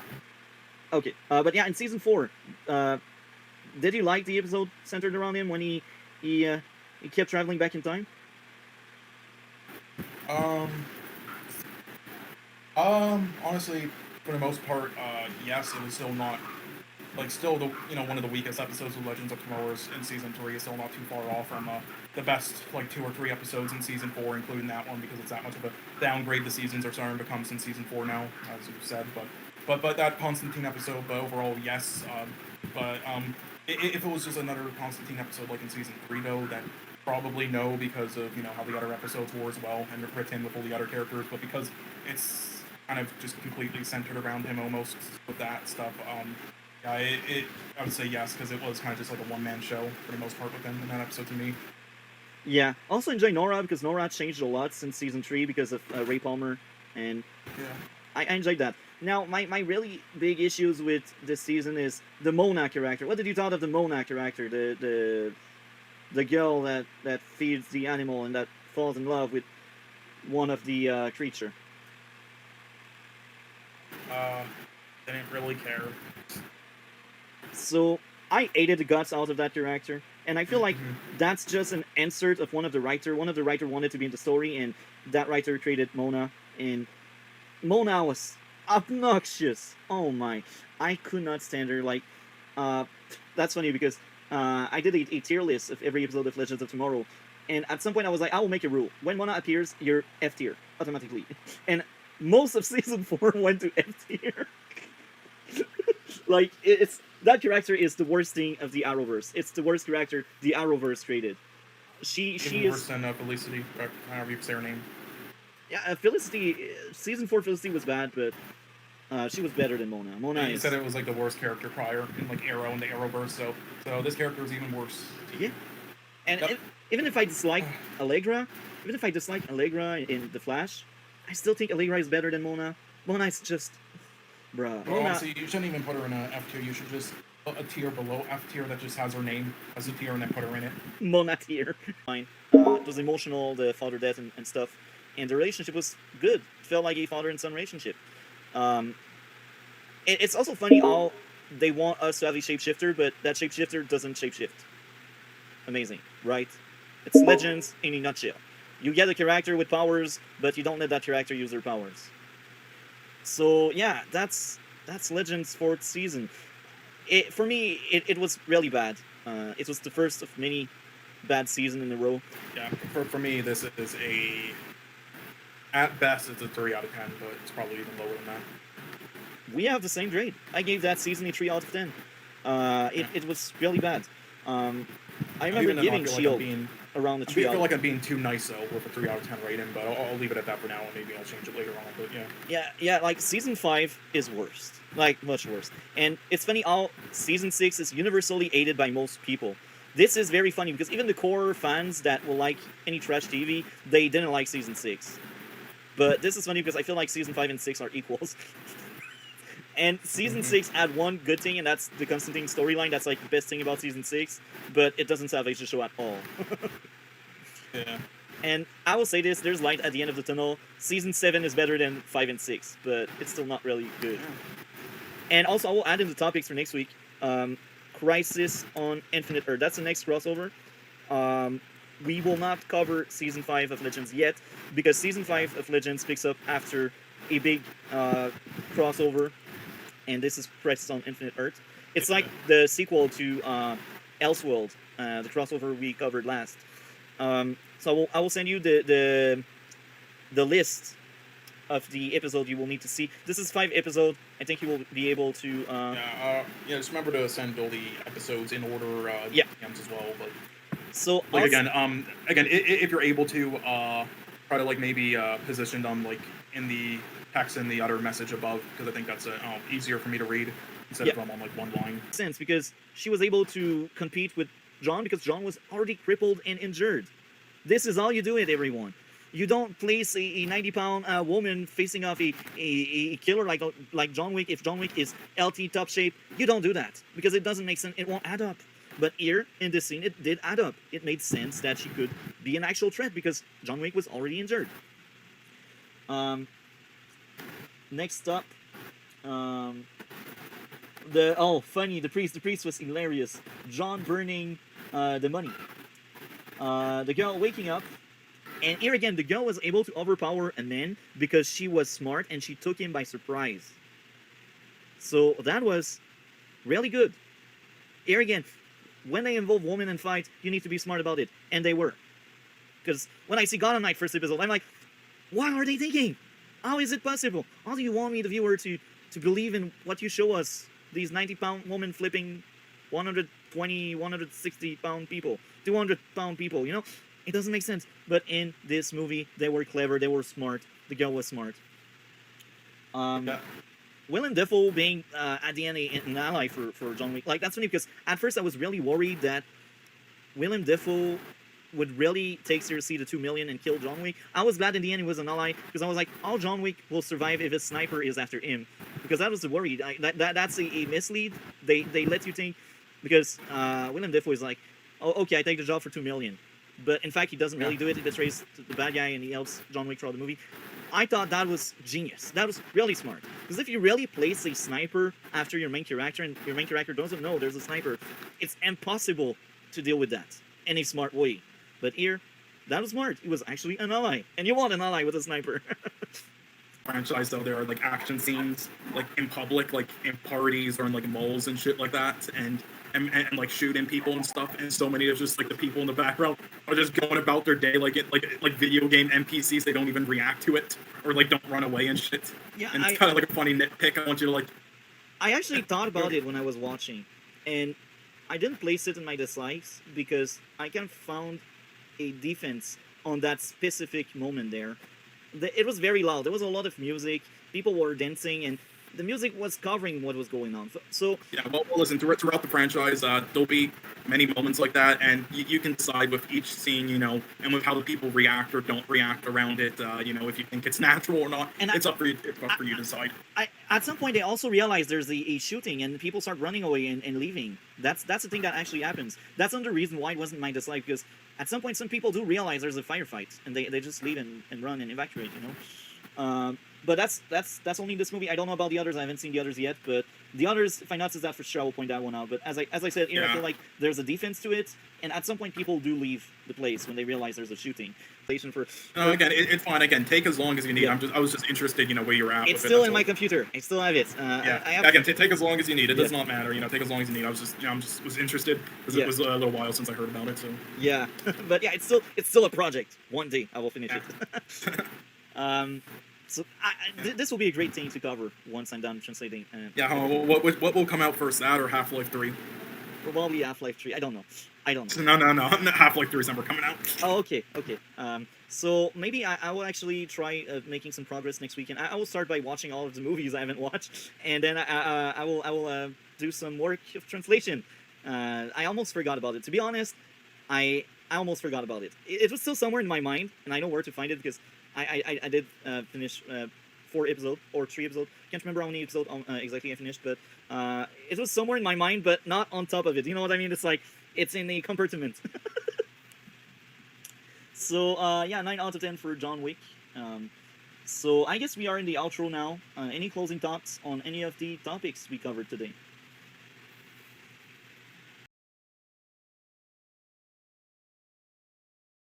Didn't really know how to freaking do it, and then she got upset at the other one.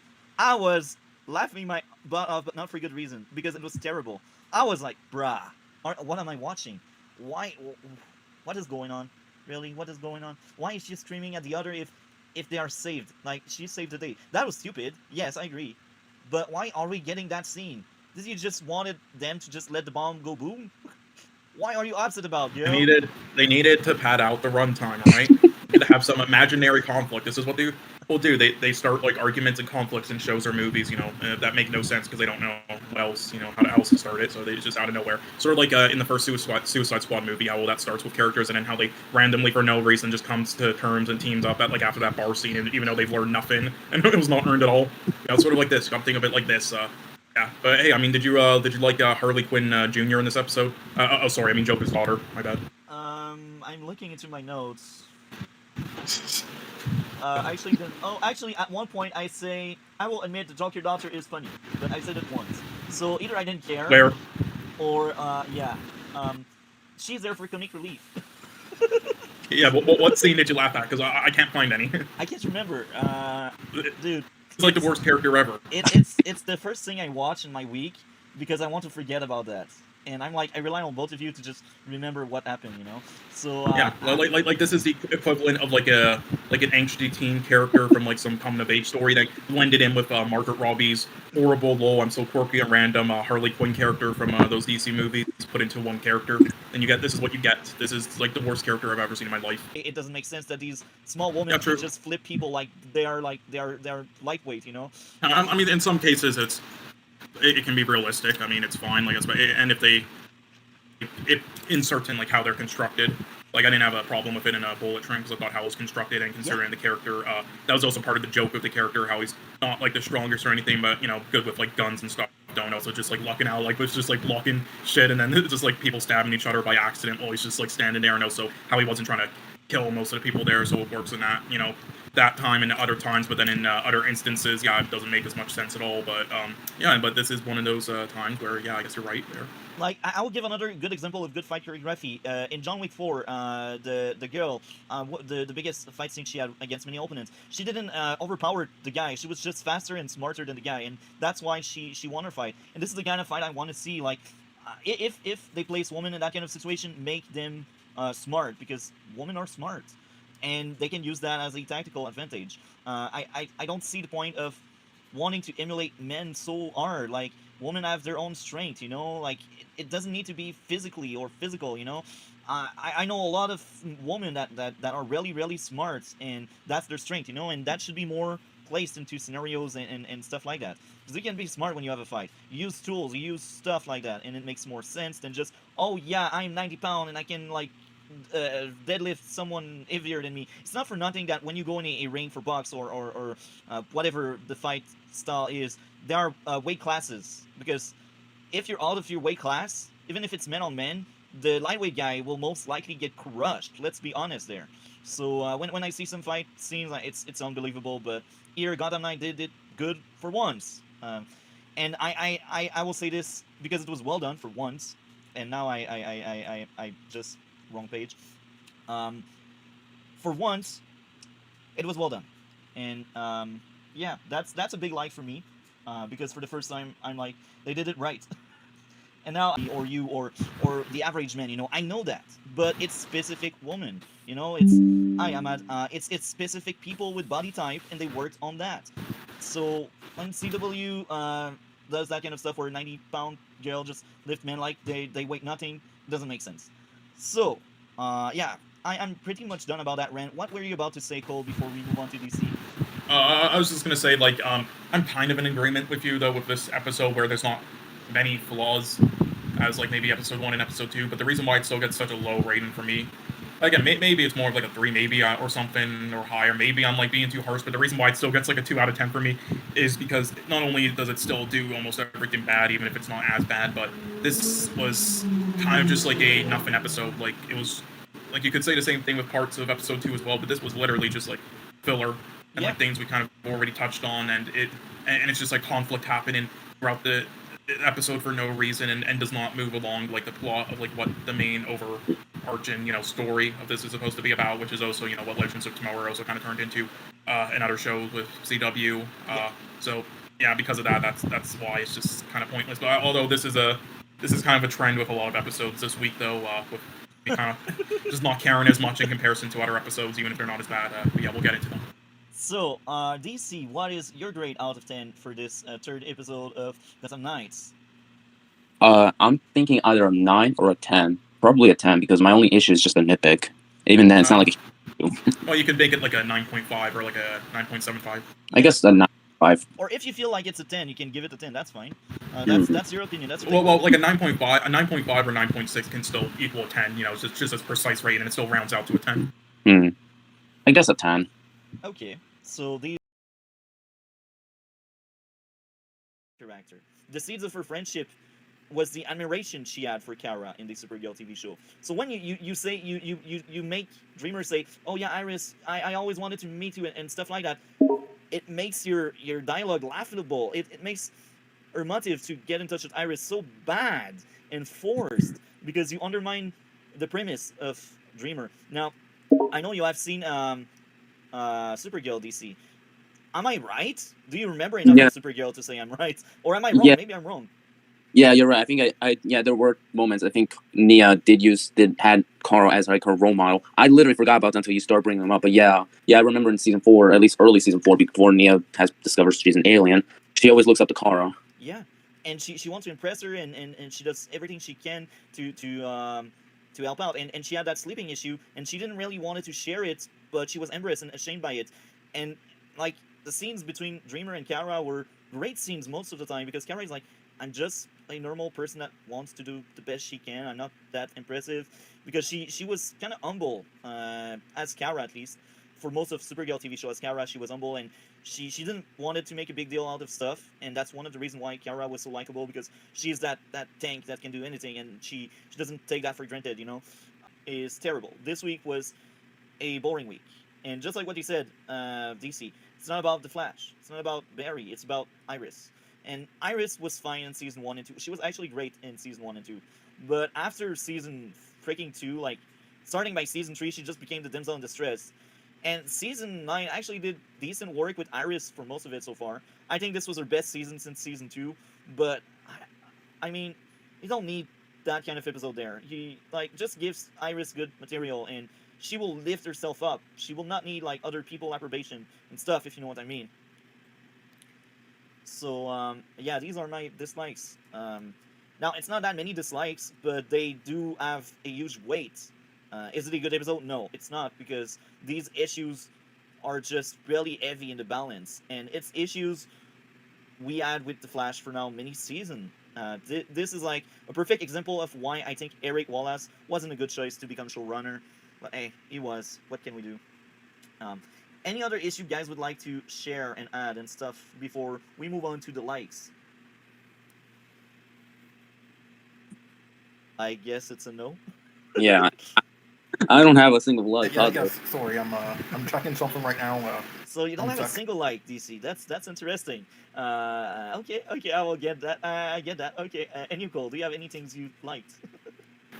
I mean, yeah, I kind of like said them again. The visuals, just it's the direction of the episode, like was it knew what it wanted to do this time. It wasn't incoherent at all. It was definitely competent and all that at her acting and stuff. Just a competently made this time, which the most or the majority of the other Flash episodes, besides maybe like episode 2, I can't really say, but yeah, then the flaws though was just the everything else I said and the pacing and all that. But yeah, those would pretty much be my positives. So I guess just better made. So it was interesting, and maybe that's linked to her emotion because Eric Wallace is all about feeling. That's my guess. um, so yeah, this episode wasn't that amazing, as I said, and as Cole said as well. We didn't really care that much about it, and DC had no likes whatsoever. So let's move on to the grades. What would be your grade out of 10, DC? A 1. 1? Oh, that's accurate. That's fair. And you, Cole? Give us like a 4.5. 4.5. Okay, so at first I gave this a 6, but then I was like, it's not worthy. It's not a 6. It's not good enough. It's a filler episode. I will knock off another point, so it dropped down to a 5 for me, and it is a 5 out of 10. It's not worse. It's not the best. It's just Eric Wallace in a nutshell. Fix everything was interesting. Spectre appearance with very people reacting to Spectre, basically Oliver becoming Spectre. Arrival on the other planets with Lex. That was actually Lex's best episode since season 4 of Supergirl. I really enjoyed it. He made a bit more sense than when he wanted to just beat down Superman because he hates Superman. The search inside the Speed Force. There's a lot of good throwback to past crossover, and I like that a lot. Flash meets the Flash. Were you surprised, Cole? What? Sorry? Were you surprised of seeing Ezra Miller meeting Barry, our Barry? I was disappointed. You were disappointed. How come? Never mind. Just it was it was really cool. To see to see that crossover right there. Meeting each other because it also highlights the quality of shows and films that Ezra Miller will have to do for the rest of his career after these abuse incidents. So that's cool. And hopefully some of this doesn't rub off of Grant Gustin's Flash, but it looks like it did. After the season 9 of the Flash. So. Yeah. Lex, as I said, that was his best episode we had since season 4 of Supergirl. Oliver meeting with Ray was interesting. It felt like when they met in the 3rd season of Arrow. Oliver meeting with Supergirl felt just like the Invasion crossover, which is my favorite after rewatching each single crossover. Okay. Seriously, I didn't like any of the character interactions in this episode. I did not like the climax, fight scenes. I thought it was boring and bland as fuck. I didn't like the fight in this. I didn't like so many things. This was just a bad final part. Yeah. You even mentioned the final battle with the anti-mod. It is so anticlimactic. The fact that they defeat him by using like size, really? Oh my god! Like, oh my god! Why couldn't they just kill the anti-monitor? His story was practically done. Like, oh my god! And not to mention, yeah, and some of the banter between Barry and Sarah. Those characters don't even have chemistry because they're completely different. Sarah is a more unlikable character. Barry is a more likable character. Yeah, and that doesn't really work that well, especially because even Sarah, even in this crossover, was one of the worst characters in the crossover, whereas Barry was one of the best and actually did contribute to the story. Sarah, I don't even remember contributing much to the story, so... She was a paragon, bro. Yeah, she might have been a paragon, but I think her involvement in the other episodes wasn't as great as Barry. And now you remind me of Paragons, I forgot Ryan Choi was in this crossover. I literally forgot. And he does absolutely nothing, but is like the person who's afraid. And I'm like, really? So very funny to mention. So, what would be your grade for this part, Cole? Again, 3 out of 10. So overall the episode ratings go as follows: 5, 2, 4, 4.5, and then 3. Maybe I was being too harsh on the Arrow episode, but they were just. I'll be honest. By the time I got to like the 4th and 5th episode, I was getting tired of this. In the beginning, yeah, but no, it's like at the beginning it was actually because after not being as interested in all the other like single episodes of shows this week, kind of like I was like not even like being bad, just not like entertained or intrigued much about them. Such as like the Flash episode, where I still thought it was better made, but still not interested. And then I saw the first episode of this, and I'm actually kind of intrigued. So I was actually kind of into it at first, but then after the 2nd and 3rd episode, I was like, "Fucking get me off of this ride." So the overall event, what grade would you give it? Starting with DC, I think you mentioned it earlier, but just repeat it so Yeah, everyone give it at the yeah, same time. yeah. So the overall score for me for Crisis is a 5. It had its good moments, however, it had a lot of negatives and a lot of problems. So 5. Okay, and you call for the entire event as a whole. Well, I mean, if we're going off of average ratings, like all of them combined, then it would be around a 3.5 or 4 out of 10, and I guess I'd give it like a 4 out of 10. Okay, me personally, I will sound weird because it's much higher than both of you, but yeah, I enjoyed it a lot. 9.2 out of 10 for me. Um, so that's my take on that. Yeah. I mean, again, the fun thing with these superhero like shows and IPs and everything. Therapy and stuff is mainly like the voice of reason trying to get through, and that's how I see it. So, any other dislikes? Not for me.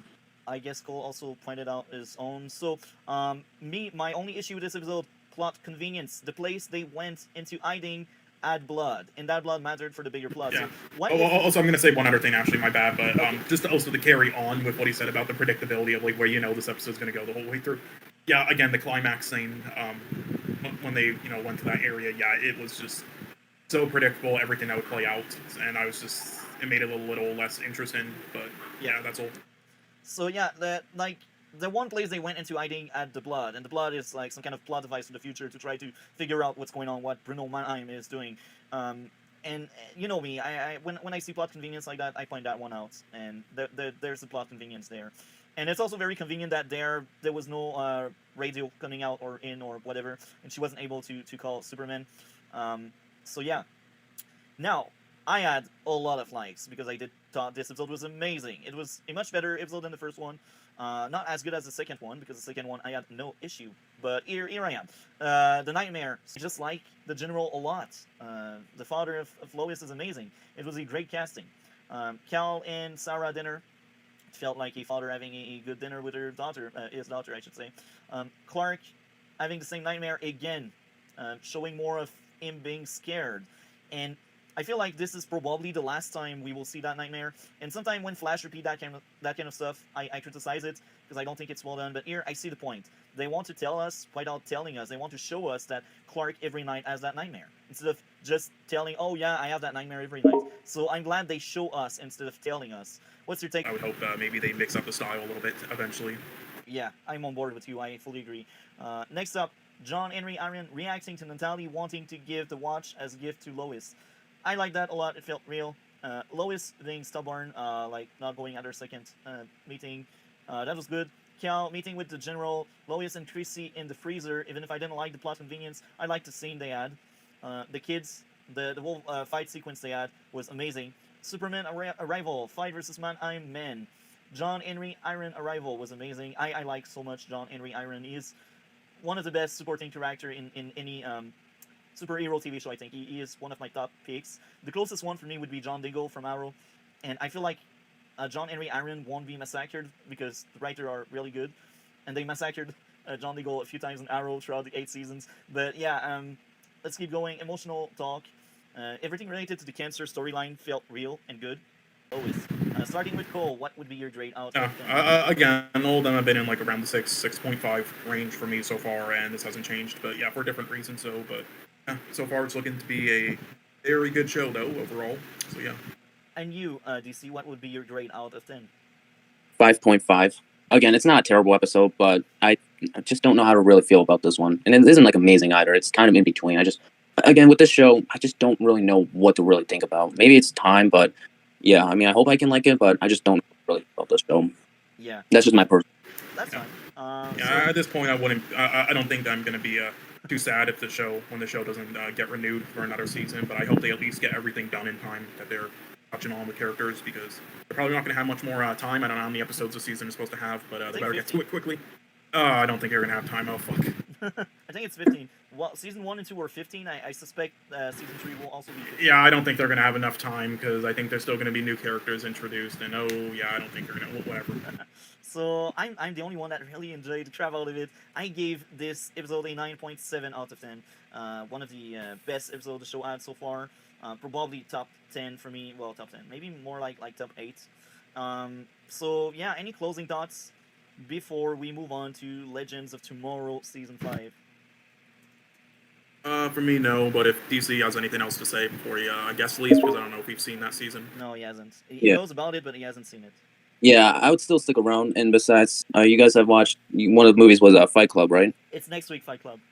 This week Oh. we cover. Yeah, next week we're doing. The episode where Ray left. That episode was so bad. Look, Constantine when he first came in, he was an outcast. And well, listen. In comparison to the others, like if you compare that to like something like episode 2, then I mean. Okay, I agree. But yeah, you're right. You're right. It's like one of the best in the worst bag.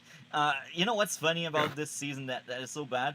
It's basically the same plot as season 2, but this time around it's worse because 2 of the 3 villains are shit, and the only times where they use superpowers it's to laugh at them.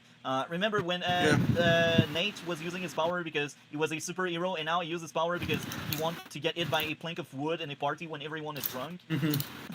And Oh my God. it's meant to be funny. It's like, do you think I'm 5 years old? My brother my half brother is like 13, 14. Actually, he's 13 right now. He will turn 14 this summer. I'm sure he would not laugh. I won't test it because I think he will lose brain cell if he watch the show, and I don't want that. I want him to have a bright future. But I'm sure if he ever end up watching this show, he will most likely not laugh and just lose brain cell. And I feel like that's the kind of audience they were aiming for. There's no way they wanted adult to be into this show. Like, it's so cringe, the humor in it. It's just not even funny. I just don't get it. It's one of the worst things I've seen in my life. I'm not joking. Like, dude, the 2 sisters, they are one-dimensional. They are terrible. They are boring. Constantine now cosplay just like all the other legends. Take someone out of the ship. It doesn't matter because they don't really matter anymore. They are just characters. They are just numbers. They don't feel like what they used to be. When was the last time Ray did science? He was a scientist, right? The last time he did science was probably in season 4 when he tried to get rid of Neron. But even there, that was like the only time in season 4 he ever tried to use science. Then we go back to season 3 when he created the beam to reduce the size of stuff. And here that was played for jokes. That's how bad the show became over the seasons. It's sad. Sarah's whole idea was she is a ninja that knows how to fight. She doesn't have any powers. And now this season they are like, oh yeah, let's make it different. Now she will be blind, but she will see future. Are you kidding me, bruh? Come on. I'm so glad I left the show early because oh my God, the things you just said, I'm like, what? There's so much. This show turned really bad fast, and I'm the biggest defender of the show. I like season 2. Season 2 is a masterpiece for me. It's peak comic book live action stuff. Season 3 is good.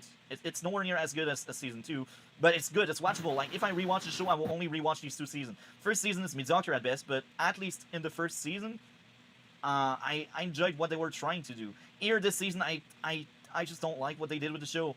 But that's funny because I did my retrospective. The 3rd part is ready. I just didn't upload it because I missed my Sunday. That took my Sunday to just edit everything. Man, it took a long time of editing. Anyway, it will be uploaded next week. But basically, when I was looking at the viewership, I had a good laugh because it went down fast.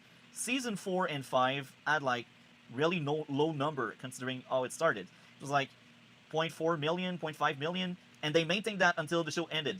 And the show started with like almost 3 million? Almost 3 million. So it lost 2 million viewers because of the shit they did. And that was good, but didn't get greenlit for some reason. But then a bunch of people who knew nothing about film and movies or shows, and they just attempted it anyway in their backyard with like $5. And this is what you get. This is whatever. This is like sci-fi movie level, sci-fi channel level fucking quality. It might even be worse to her. Yeah. I was kind of being too nice at the beginning. Honestly, when I said that this isn't completely garbage or She-Hulk level yet, to maybe we'll get to season 6. Because honestly, I was giving it the benefit of the doubt with certain things, and because I like the premise of stuff in this, but yeah, the more that I think about it, I don't really have like any positives about this season at all. And I think I was just trying to be nice because again, with all these CW shows I've been trashing, I was just trying to get a little more nice to an extent, but there's really nothing. So I think I might just have to lower my rating down a point more than I was originally going to now that I think about it. So I'm going to give it like a 1.5 out of 10. I think the only good thing about season 5 was John Constantine, but even there, he was a watered down version of what he was in season 3 and 4. Like, he's so diluted that the only thing that makes him John Constantine is like his powers, and that's it. Because even his humor is almost the same as any other legends. It's no more John Constantine making you laugh. It's like legend writer trying to make you laugh. Yeah, pretty much.